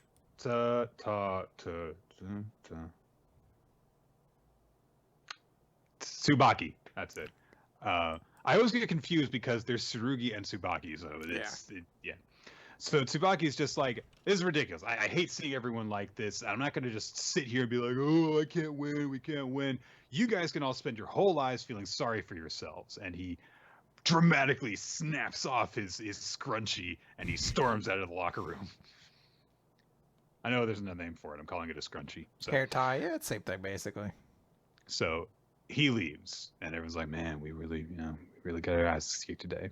We were shown exactly how far away we were from achieving our dream. And we cut to later on, and there are some kids at their school who are like, man, that best baseball team sure got their asses kicked yesterday. And they get to the baseball field, and Kareen is there all by herself. And she looks like she's, ready to lead fielding practice, but there is nobody on the field. And so she's like, all right, I mean, everyone here is, still in junior high, so being that young and having that happen to them must have been a shock, but, it's no problem. You guys can get discouraged for a day, and I'll let it slide. But then she starts to have doubts, and she's like, it's just going to be for a day, right? And then you go to the next page, and everyone is coming to the field. And everyone's showing up in school uniforms, and they're all thinking like, we got our ass kicked yesterday. That dream we wanted to achieve is really far away. This is the starting line. So we have to start walking step by step by step. And they all arrive on the field, and Green just smiles at them and says, you're late. But Headband Guy, whose name I'm not going to remember, and I'm saying that as a decree, not as a lack of effort. I am just not going to remember it. Nick, how dare you? This series could be running for like another 40 years. You might have to say this character's name all the time. We can hope. So, but he says, no. Actually, like last night we were going over data with Azakita.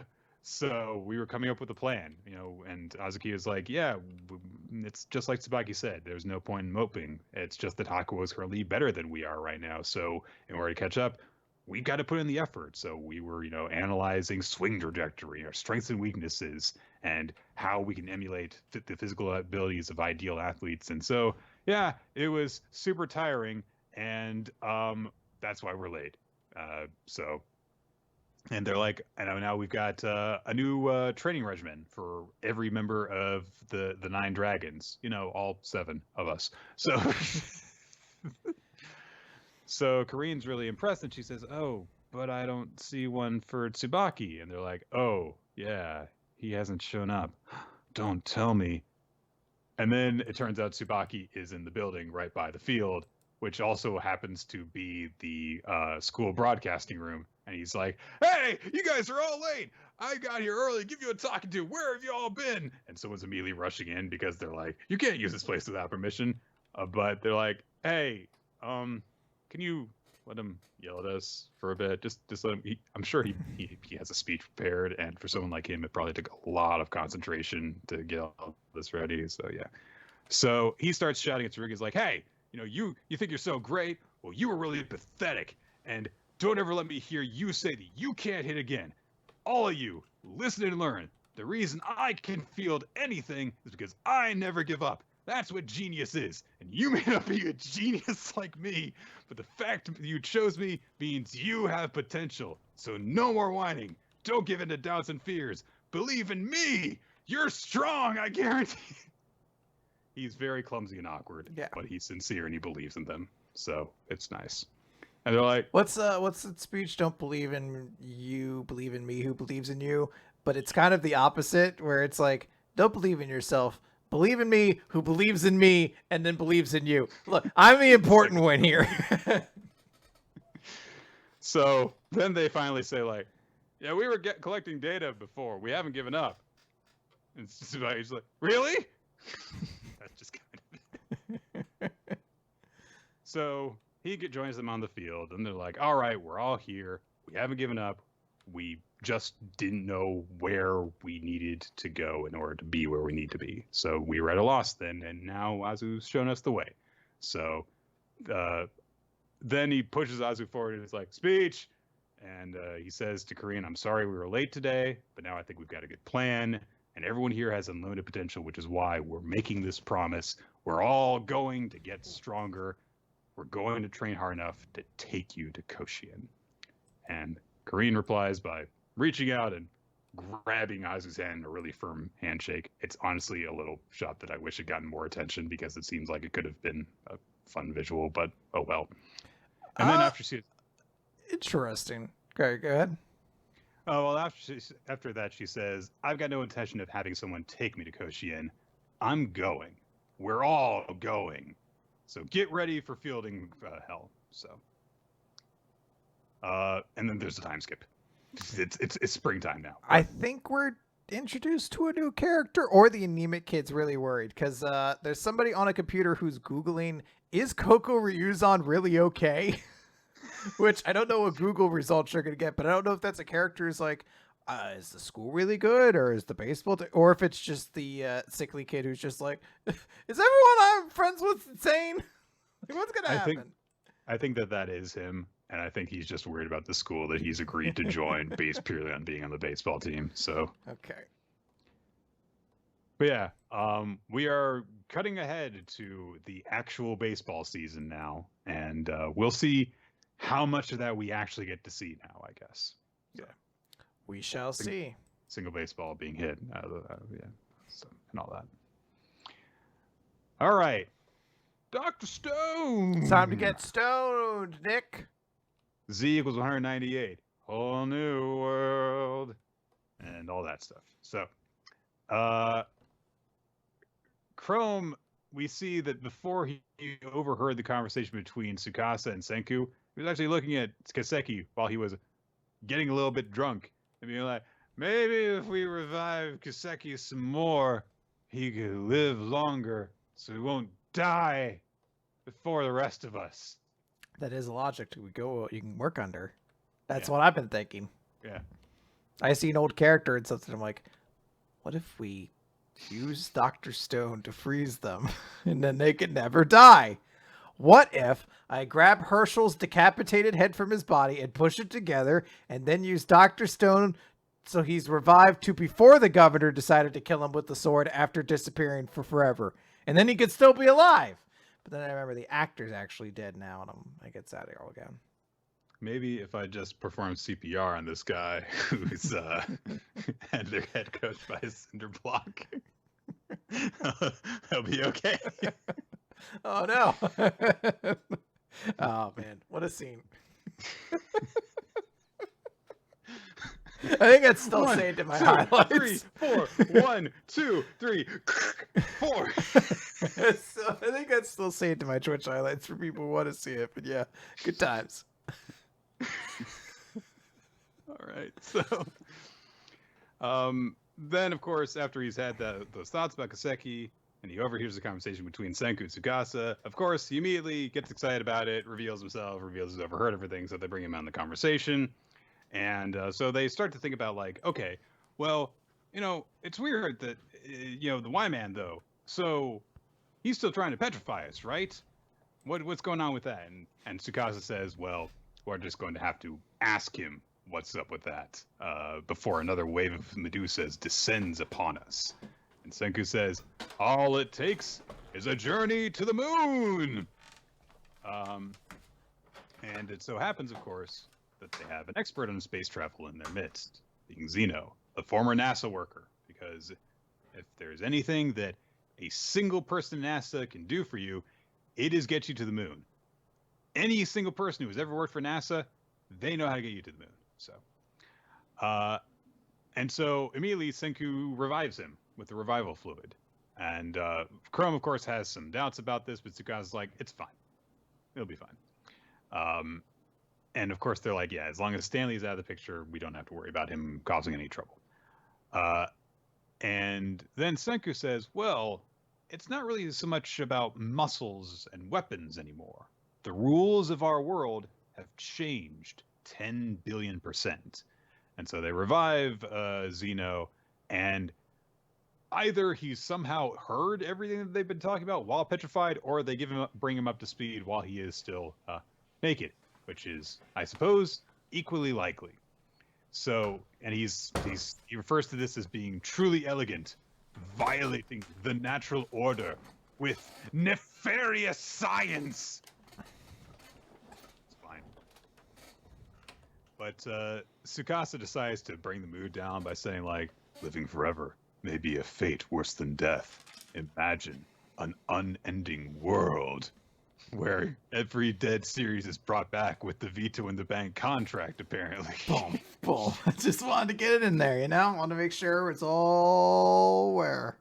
Yes. I had the power to control anything in this podcast. I can get rid of Dr. Stone right now if I want. I don't think that's what the veto power can be used for, but just noting. Who knows what's inside? You could try and cash it on that. Yeah. Yeah, I'm like, no one wants to hear about Dr. Stone anymore, Nick. Boom.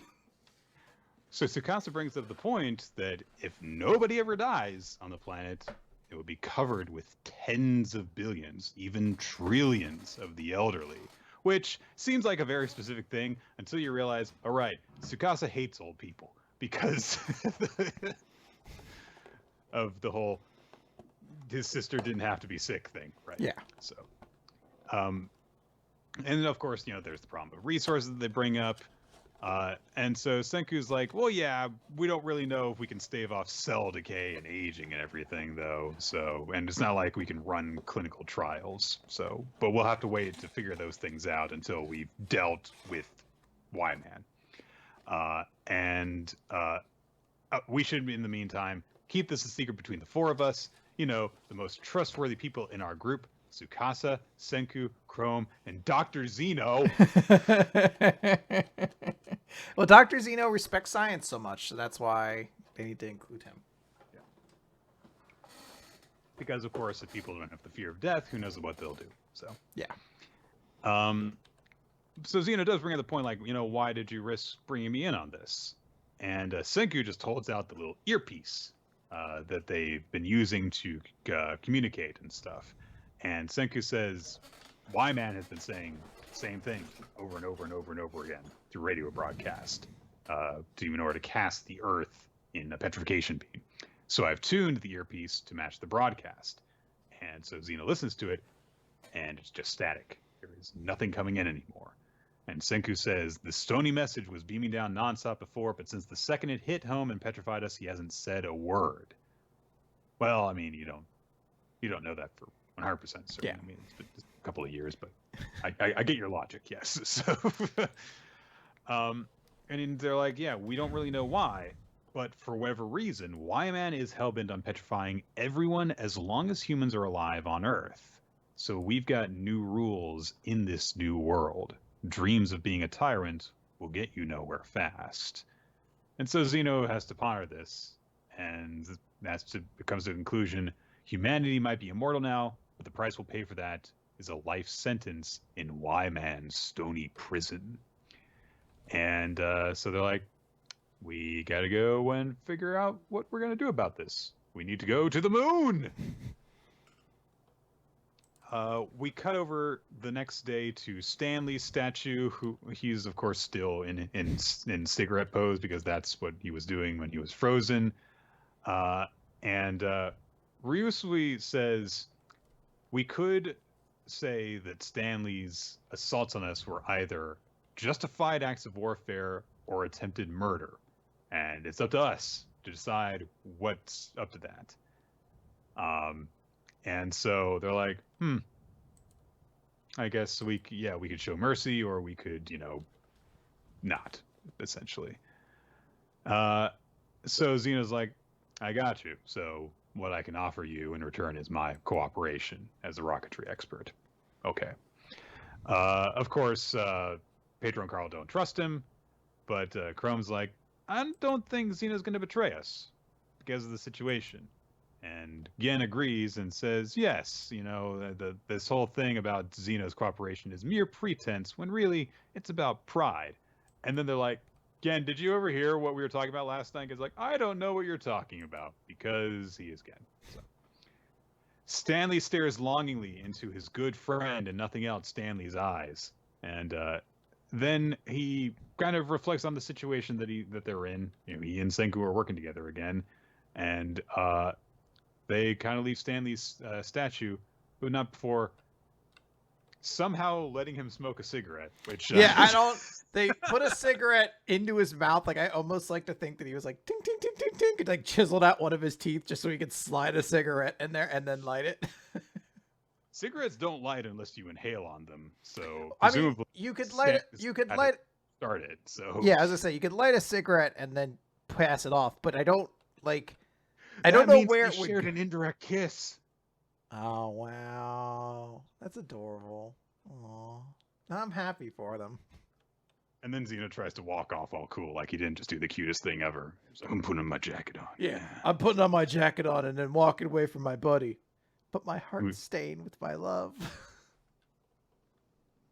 So then we get a full page spread dedicated to them planning, which is they're scribbling on papers. All right, a plan. And they say, all right, it's taken 10 years, really 3,700 years for us to finally team up. Time to build a Stone World spaceship. And the last image of the chapter is a big 2-page spread laying out the roadmap to getting a freaking rocket engine. So, yeah, we'll see how the hell this goes. It seems like a tremendous undertaking to make a spaceship with the resources that they have on hand. But, well, they were trying to make a spaceship when this all sort of first started, so they had to go back to the U.S. to get corn to begin with. Like, they need that, and then just to revive everybody. And I presume they'll go back to Japan. We saw from that original map, I believe that they were going to go to, it looked like China for a computer. And I feel like there was another one like Super Alloys or something like that. So it looks like they have their list, and this seems to line up with it. So yeah, we'll see what their next move is. If they're going to immediately head to the U.S. and try to revive people there. It would be so fucked up if they didn't. It would be so fucked up if they didn't at least send somebody to do it. Joel, thanks for, coming through in the clutch. We didn't really know you, but, you connected with us, and you put your literal body and life on the line to save everyone. Good job doing that. Have fun being a statue for a few more years. You gotta go. Gotta go. Peace. All right. With that, Nick, let's move on to Mashle, Magic and Muscles, Chapter 64, Dot, Lance, and How Babies Are Made. So we start the chapter. Yeah. We start the chapter with showing Dot, Lance, and Margaret basically using their various different techniques to fight against the zombie monsters, but it's just not doing super well. And Dot looks over and hears crying, and he's like, what the heck? What's a baby doing out there? But he is hit by magic and turns into a baby himself, and he just goes goo goo, and we get it translated. What the hell? And the baby is actually one of the 6 called the Criminal Canes. The name's Sitta Baby. And he is a member of Innocent Zero's army of death, who has the magic to turn anyone into a child. So, Dot tries to fight back, uses his explosion, and it just... Yeah. Basically. And he's like, oh crap, this is really, really bad. I'm going to die. Lance, I need you to help me. And Lance just looks like, fuck, get out of here. Wait, is this a joke or something like that? and he can't understand anything, but he sees the spell coming. He's like, I gotta dodge this. And he just looks at Dot, and he's like, man, this is tough. I've got to protect him. But his face is so stupid and annoying.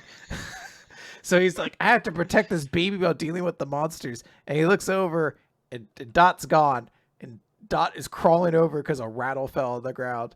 And he's like, crap, I got in the baby zone there. And basically Lance is turned into a baby, protected him at that point. And they're both like, dang it, this is really tough. A rattle falls again, and then they both start crawling towards it. They're like, dang it, it's a baby. It's so hard to resist picking up this rattle. So, again, Sinner Baby comes out and says, your defeat was assured the moment I cast the spell. You can no longer use more than 1/10 of your magic power. Truly, there is nothing better than a one-sided fight against the powerless. They can't fight back, so I'm at no risk of harm. And Dot's like, oh man, this is really bad. But then Lance does what everybody absolutely assumed he was going to do the moment he was like, it takes you down to 1/10 of your power. He just used his sectional gravial ability and just crushes them immediately. And Sinner Baby is just like, how? He was reverted to an infant. Such power is ridiculous. And Dot just basically stands there and is like, wow, Lance is crazy powerful for a reason. He does ga ga ga goo. And it's translated to, you're right about it being one-sided, scum. And Baby Dot's he like... tries to do the cool one-liner, the go, go, go, go.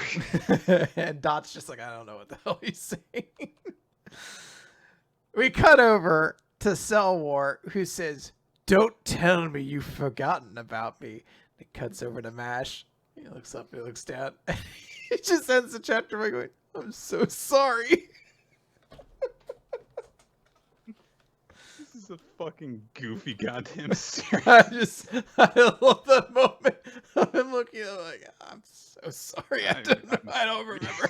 Like, it's so weird that we're continuing. I almost want like 5 weeks of this joke every week, just another moment of Mash. Be like, were you in a movie I saw once or something?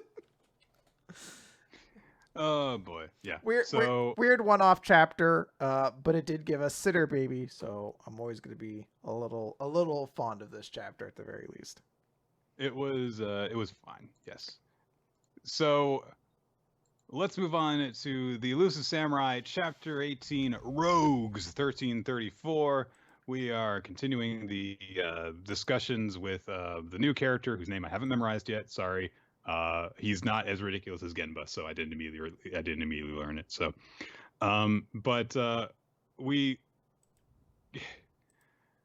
he's trying to make himself like, no. I'm going to keep coming back as a character. I'm not just a one-off, guys. Look, I've got a comedic gimmick. See, I eat lots. Yes, he does. So. Yes. And he starts briefing them on information about the terrain. He explains that this is actually a very vital location because it can essentially be made into a fortress because it's very easy to defend. So if Ogasawara, captures it, then it'll be very, very difficult for Suwa to retake this territory. And then from there can be used as a jumping off point to invade the rest of this territory. Meanwhile, he's like using rice as like units on the map as he's explaining all this stuff. And he's just getting more and more and more and more and more rice given to him, and he's just eating it and eating it and eating it and eating it. So he eats rice.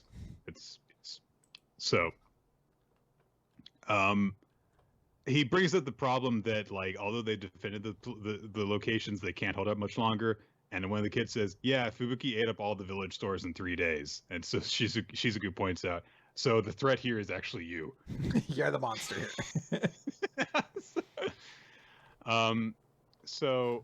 But Shizuku brings up, you were like that when we met last year, and when I went to Eastern Shinano to assist with the ritual, you got into the offerings we received and you ate them all. I do like the shot of him because he's got like these big puffed out cheeks. Someone I forget in our Discord posted a picture of a cat who had like gotten into all the food and it was just like heavy. Or no, it's the rat who got into the jellies box and it's just sitting there after eating all. It's I don't care what you do to me. I've already won.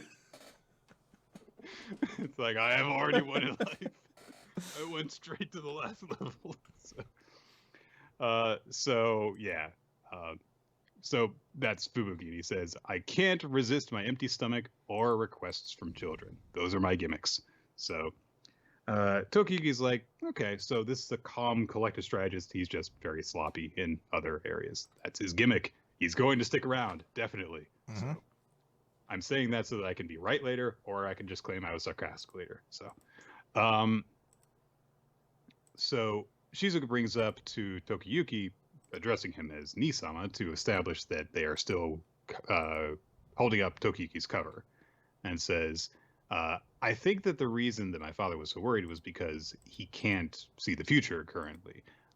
And this village is important, but so is your life. And I think that we should just take the children and run and essentially give up the village. But Tokiyuki says, no, I want to protect the village. The parents that have died need to be buried, funerals need to be held, and losing their parents and their homes would be too much. I want them to stay here until they're recovered. He doesn't want the kids to go through all of what he has been through at the start of the series. He wants them to at least hold on to their home. So they obey his wishes, and Shizuku starts making a plan. She says that she and Ayako will gather some fighters from surrounding villages. She sends Genba back to the Grand Shrine to get some reinforcements. And Genba jumps up and down and goes, "Yay! I'm leaving the front line! Now I don't have to die!" I do love him being so excited. He's like, I won't die now! Goodbye! But while she keeps on making plans with Ayako and Kojiro, Tokiyuki gets Fubuki's attention and says, "Hey, can you help me out here?" But then we cut away. And so the bald guy covered in ants, who it might just have a kimono that's got an ant pattern on it. I'm still not 100% certain. But either it's way. horrifying either way, but... So he's going over stuff with his men, and he's like, yeah, the Imperial Court isn't strong enough to watch the frontiers, so Sadamune wants us to chip away at Suwa territory, so I'm going to do literally exactly what Fubuki said that I would be doing if I captured this territory. He repeats over the same plan. One of his men's like, yeah, but won't Sadamune be mad that we killed all of these villagers? And there's just a pile and a bunch of crucifixes in the background behind him. And the bald guy says, it's his fault for expecting morality from former rogues like us. Besides, and then he spits and says, Namo Amida Butsu, and says, one prayer and Buddha forgives all sins. And his soldier is like, yay, I love being Buddhist. That's not how that works, you assholes. So he says that sending small groups to the village was a mistake, and now they're going to hit it in full force. We cut back to the village where Fubuki is now training with Tokiyuki. He analyzes that Tokiyuki is very, very good at evading, and he's like, all right, now attack me. And of course, Tokiyuki goes, and so Fubuki's like, okay, gotcha. You are really bad at this. So you want me to teach you sword techniques that you can actually use. And Tokiyuki's like, wow, yeah, I mean, you're an incredible teacher, and your strategy session was really easy to learn. I really want you to help me because I want to learn how to protect others. And Fubuki reveals that he's kind of gleamed a little bit about what's going on with Tokiyuki because he still addressed him as Chojumaru and is like, oh, are you like Shizuka's big brother? And he says, no, it's a nickname she's got for me. And so he says, you seem to be of high birth because the others hold you in high regard and they're loyal to you. And Toki's like, no, the shrine just took me in, and yeah, that's all. So, and then Fubuki's like, also, again, pinpoints why Tokiyuki wants to help the kids in the village. And he says to himself, he's no good at anything but running away, but his surprising warmth in these violent times can be a great weapon. And then he says to Tokiyuki, a secret sword technique that is appropriate for you does exist. I didn't think anyone would intentionally master it, but you just might. I believe it is the world's kindest, most merciful, and yet cruelest sword art. Demon Heart Buddha Blade. That's what I'll call it. I mean, it sounds pretty awesome. So, but he says, now there's a technique that only works one-on-one. So, and then he kind of like thinks to himself, like, how do we use this? And he's like, all right, Tojimaru, the enemy's main force, I think, will probably attack tomorrow. You must kill the enemy leader. Between Shizuka's reinforcements and your elusive footwork, Heaven has handed you a massive chance for victory, which he demonstrates by taking out a handful of rice and putting it in Tokiyuki's hand, because it's handing him a chance for victory. Yeah. He likes rice. So we cut to ahead to when the soldiers are arriving. They're going to attack from the mountains. And one of the guys is like, why are we attacking from up here? And the boss is just like, our advance groups didn't return, so they obviously have traps set up along those routes. And it's going to be more difficult to lay a surprise attack from here, so we'll do that. We get some historical explanation for who these people are in terms of history, and why they are experienced in battle despite being essentially raiders and bandits. But also pushing forward, these are evil motherfuckers. They rape and pillage and enslave children and kill everyone else. So they're bad people who know what they're doing.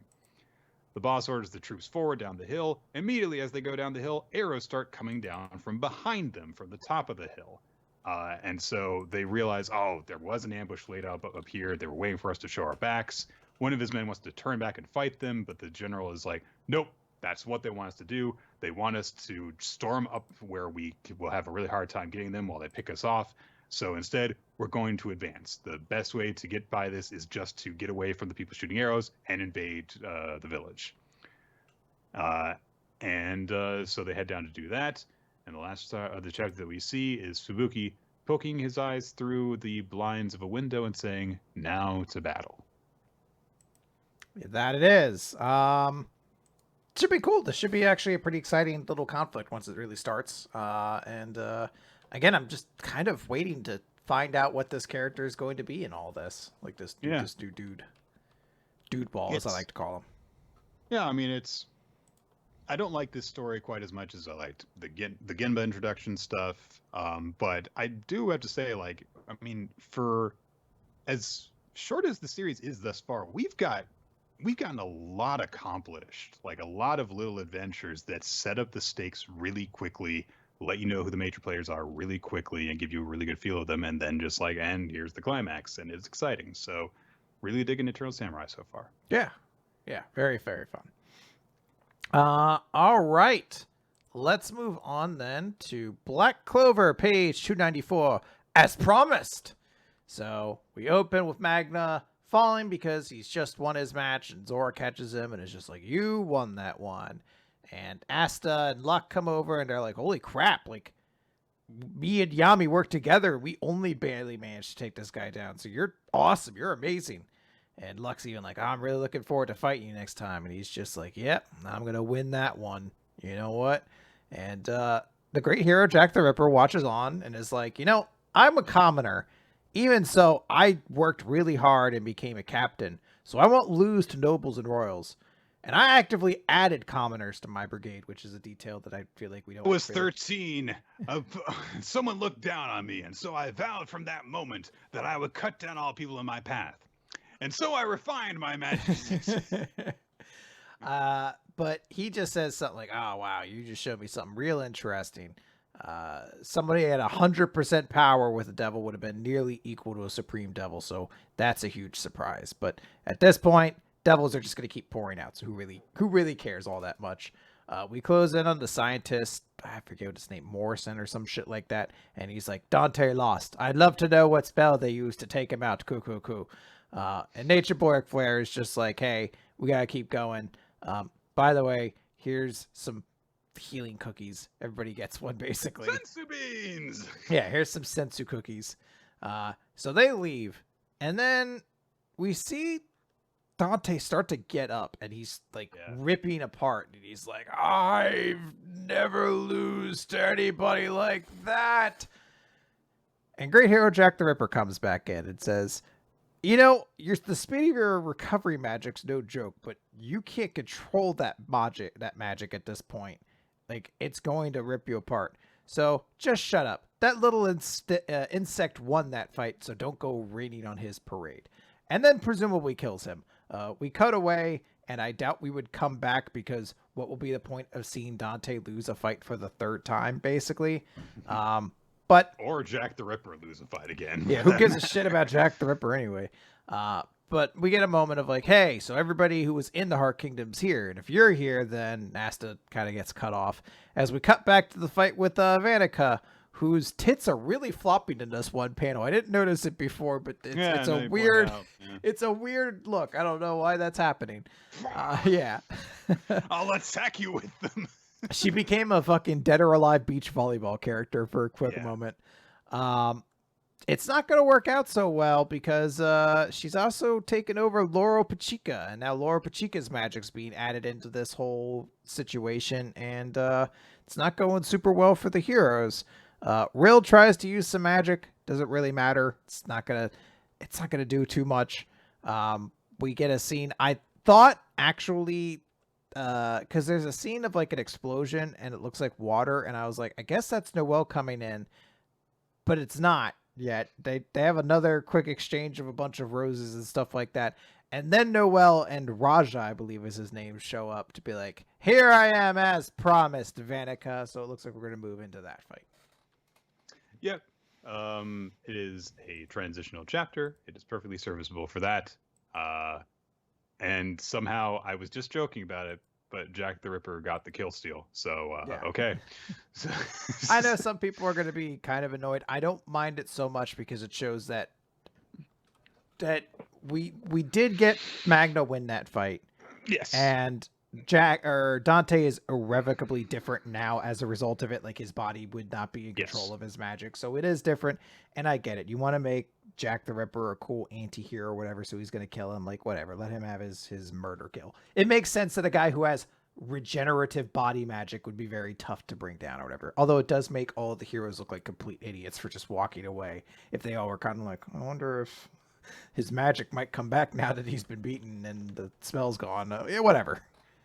You think that as they get out of there, they're going to be like, oh man, come to think of it, that recovery magic, maybe he survived it and he's going to come back. And Zora's like, it's all right. I set up an explosive rune all over there. So, once we're all out of there, it's going to blow up. And that's why, I gave us a little bit of time so that everyone would get out of there. So he's the only person in the room right now. No one else is going to get blown up by that.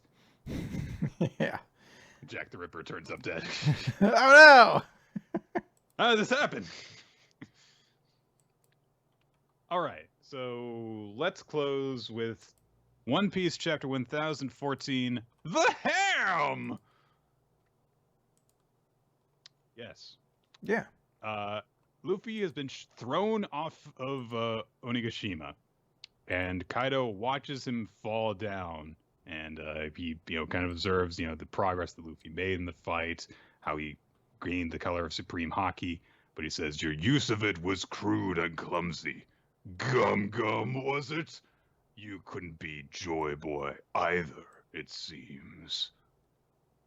Interesting. Bum, bum, bum. I don't know enough about One Piece lore at this point to understand what the implications of that are. I know Joy Boy's an important name. I just don't remember all the details at this point.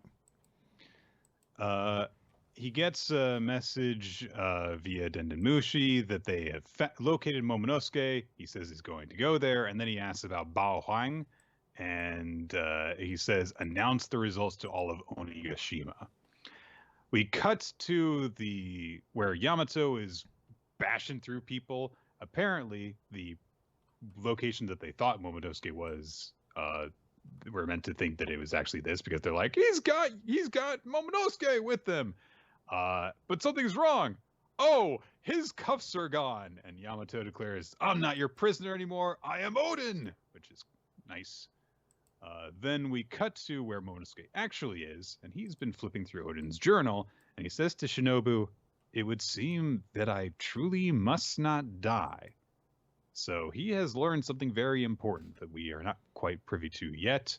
But before he can explain what the hell he's talking about, he gets dragged away by some sort of invisible person.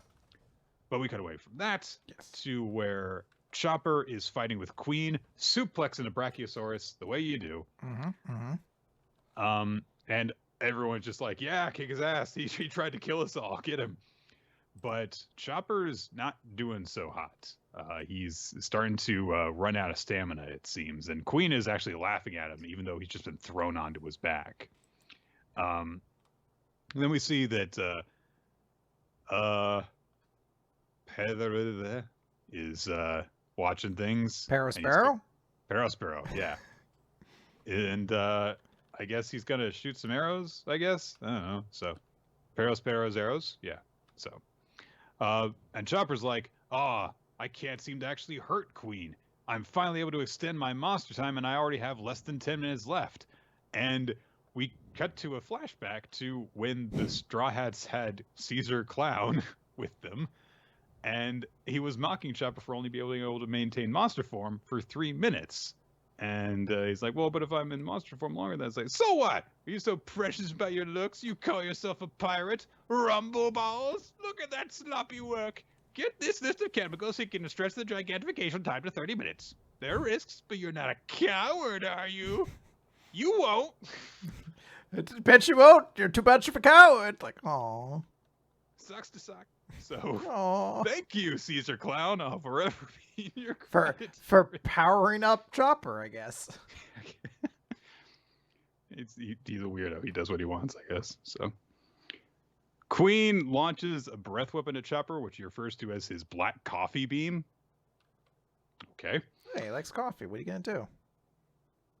And Parasparrow is going to shoot a rain of arrows at people, but before he can do that, we cut up to the Mary's servants, who all have the eye things over their faces, and they activate diffusion mode, and there is a click that comes from all of them, so that they can make an announcement, broadcast to all of Onigashima, declaring that Luffy has lost. And so, of course, a few people react to this with shock. A few people react with disbelief. And the announcement continues saying, the Kozuki Samurai and Pirate Captain have fallen. Can anyone else win but Master Kaido, who will now descend and begin to clean up the stragglers? Heed closely, for Master Kaido will allow you to surrender. Only those who raise their arms in surrender compliance will be spared their lives and allowed to serve as our followers. And of course, both Sanji and Zoro hear this and like, nope, screw that. I also want to just note that we see Queen stretch his neck out, and he's got a robotic neck now as well, which is interesting. The idea that if you had robotic upgrades, they carry on with you when you go turn into his own form is pretty dope. You've basically got to make the design into like a transformer thing, so you've got to be able to fold it up into the different shape, even though they just kind of poof into the new shape. So it is pretty cool. Of course, they're under the impression that Kinemon has fallen, and we, of course, know that that's not true. I mean, he was beaten by Kaido, but he's gotten back up. So the message keeps on getting broadcast all around, like, surrender, Wano, you have lost, the outcome is clear. And we see that Kanjuro is lurking around somewhere. It's kind of hard to tell exactly where it is. But it turns out that the person who grabbed Momonosuke is Kinemon. Everything is fine. It's cool. Everything is fine. And they're also reacting to the broadcast. But however, as they're doing that, they're like, oh, we've got to tell everyone. But Momonosuke says, we've got to tell everyone this thing. And he's in pain for some reason. And they're trying to figure out what is the matter. And then... So we saw Kanjuro at the bottom of some stairs on the previous page. And then Odin pops out on the same page from a hatch that had stairs going on. I wonder if this Odin, who was really Kanjuro in disguise from before, could actually be Kanjuro. Of course, Kiku and Kinemon didn't have time to bring Shinobu and Momonosuke up to speed about this deception before, as he's like, "Oh, Shinobu, it's me, Odin," and so Kiku takes a stance against him, and they're like, "No, it's not really him," but Odin says, "Oh, Kiku, why are you so angry? It's me," as Kiku's charging towards him to take him down, and she says, "After what you did to Ashura," and she blames herself for her friend presumably dying. And so she goes to kill him, but then the fake Odin says, "I'm the man who took you and Izo in." And Kiku hesitates, and Kanjo stabs her right through the freaking torso.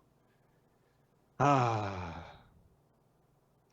So, sorry, Kiku, you're never gonna get to do anything, I guess. So. Look, you had your cool moment. Now it's time for Kinemon to have the fight or something. I don't know. I wish they could have made a less dumb way for you to get defeated. Like, I know that the idea is supposed to be that she connects so much with that memory of Odin that there's just the slightest moment of hesitation. But at the same time, she also instinctively knows this is not Odin. It's definitely Kanjuro, and he already killed one of her friends already. So it's like kind of less of like the 9 scabbards and the more like Kinemon and 8 friends or 6 or who cares. I guess at this point there's a mink in there somewhere, and that's all we need. It's like, okay. I think that someone explained it in the Discord saying like, Kiku is the member of the 9 Scabbards that you care about, so all the shit's gonna happen to her, so you'll care. It really will, man. She's had a rough night. Yeah. And so the illusion immediately dissipates. It's Kanjuro standing there and says, "Wait, this was Kanjuro all along?" So he mocks Kiku, saying, "It's only fair. The wound you already gave me will prove fatal, Kiku." So, Kiku collapses. Kinemon catches her as she falls, and she has like dramatic death in arms speech going. Like it's like, and she says, this one has failed, but if the fallen snow is melting, then surely the hour of dawn is close at hand." And Kinemon's like, "Don't talk." And she says, "No, I'm sure the light of Wano's dawn will shine all the way down to the underworld. Isn't that right, Kanjuro?" And Kinemon fucking guts Kanjuro with one big dramatic sword slash, and he falls over. And then he doesn't fall over, and he gets up, and he says, "If anyone should close the curtains on my act, it ought to be you." And they flash back to all their time together, working under Odin and having good times together. And Kanjuro says, "After all, on stage, we were always best friends." And then he falls over. So, hold on. I've got to make my dramatic speech before I fall over. Okay. And more stuff happens. The fucking wall breaks down. And it turns out they did know where Momonosuke was, because Kaido's fucking here. Oh, great. Oh, joy. And immediately Kinemon says, "Shinobu, get Momonosuke out of here." He draws his swords and is trying to fight Kaido, who crushes him with his freaking club. I don't think he managed to block that, because his blades are broken under the weight of the smash, the clubbing blow. And as Momonosuke shouts out Kinemon's name, the last thing we see is a panel of Onigashima arriving at the Wano mainland, which was why it was floating in the air to begin with. Yep. So. The assumption I would make here would be that this is sort of the moment of despair as we transition into Act 4 of this arc, which will mostly be the fights, presumably, as that's all kind of set up. But there's a lot of questions still in there, like how does Luffy get back?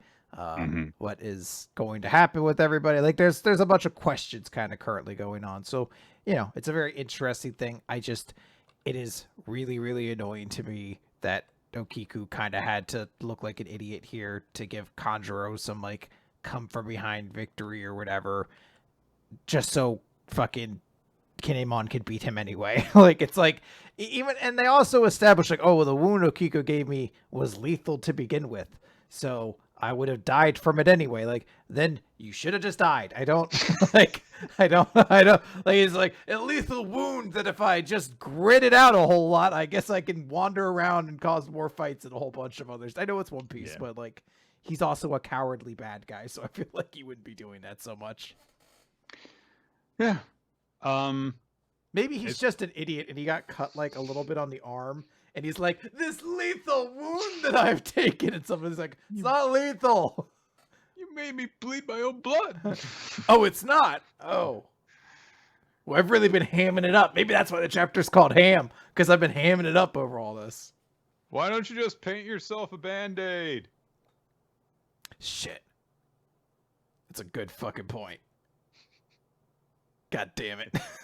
Like Grammy who made the suggestion. The brain in a jar is like a goddamn smart ass brain in a jar. Okay, so that is going to do it for the manga this week. Let's go over our favorite chapter and MVP for the week. Yeah, favorite chapter MVP. I think my favorite chapter I'm going to give to Spy Family. I think it was just a really good chapter this week. I agree. It was really good. Let's see. Yeah, there were some good chapters this week, but that one I think stands head and shoulders above the rest of them, so I'm going to agree with you on that. So, all right. I will also note that so my favorite character of the week, by the way, I'm going to give to Mui from Undead Unluck. I'm going to give mine to Lady Nagant from My Hero Academia. I thought that her backstory stuff was interesting and compelling. So, yeah. There you go. The audience, by the way, mirrored my picks, actually. So, Spy Family and Mui are the winners, although Lady Nagant has a ton of votes. So, I actually wouldn't be shocked if they were pretty much tied.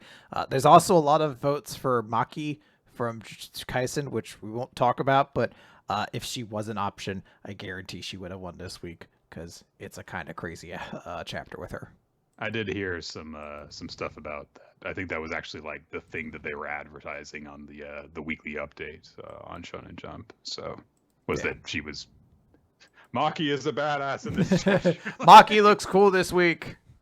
So yeah. All right. So guys, we covered a recommended series at the top of the episode, so we've got a new one that we're going to be looking at, which should take less time for me to read. And that because it's a much shorter series, which is Murasakiro no Qualia, also known as Qualia the Purple. It is a series that has sci-fi elements. The recommendation just says that it starts off weird and it gets even weirder. It was recommended to us by several people, but the first of which was Flame Fist 96. All right, there you go. Everyone seems to be reacting that it's a bonkers thing, so I guess we shall see. That is I have no idea what to expect because I've seen positive reviews for this and people saying this is really insane and stupid. So we'll see. All right. I should note, by the way, before people start heading out, that there is a new monthly other recap that if you want to go check out, it's up on the Patreon, available for anybody at any tier, basically. So just be pledged to the Patreon. And we would like to extend everyone a special thanks to supporters on Patreon for creating bonus content such as the monthly other recap for you guys to enjoy. We also want to thank everyone on our Discord server, which you can, of course, join, get word on when the stream is going live here on twitch.tv/Roloti, which you can also do by following us on Twitter, Roloti, Nick F. Time, WMR Podcast. You can also check out all of our previously recorded episodes on weeklymangarecap.podbean.com, our YouTube channel, and pretty much any podcast listening service that you can think of that it then gets distributed to from Podbean. I also want to extend special thanks to NinjaX3i for maintaining the WMR Google Doc, which keeps track of the recommended series, MVP voting, and all sorts of good stuff. And to Steve Mann, our title card artist, you can check out his artwork wherever boobs are allowed to be drawn on the internet. And to the creators of the opening sequence of the video version of Weekly Manga Recap, Wednesday Dale Cheddar and Milo Jack Stillitz. There you go. All right, that's gonna do it. Anything else before we head on out? Well, we've reached the fourth chapter, which means there's time for our big dramatic reveal, and then for us to close the book forever and never ever reveal what the rest of the story was going to be. So, goodbye, everyone. Yeah. Ooh, okay. Well, Father said that I would be entrusted with closing this podcast, and I hate all of you, and you'll never find out what this means ever. Because I'm going now. All right. Well, that's it then. Sucks to suck, nerds, I guess. So says Nick.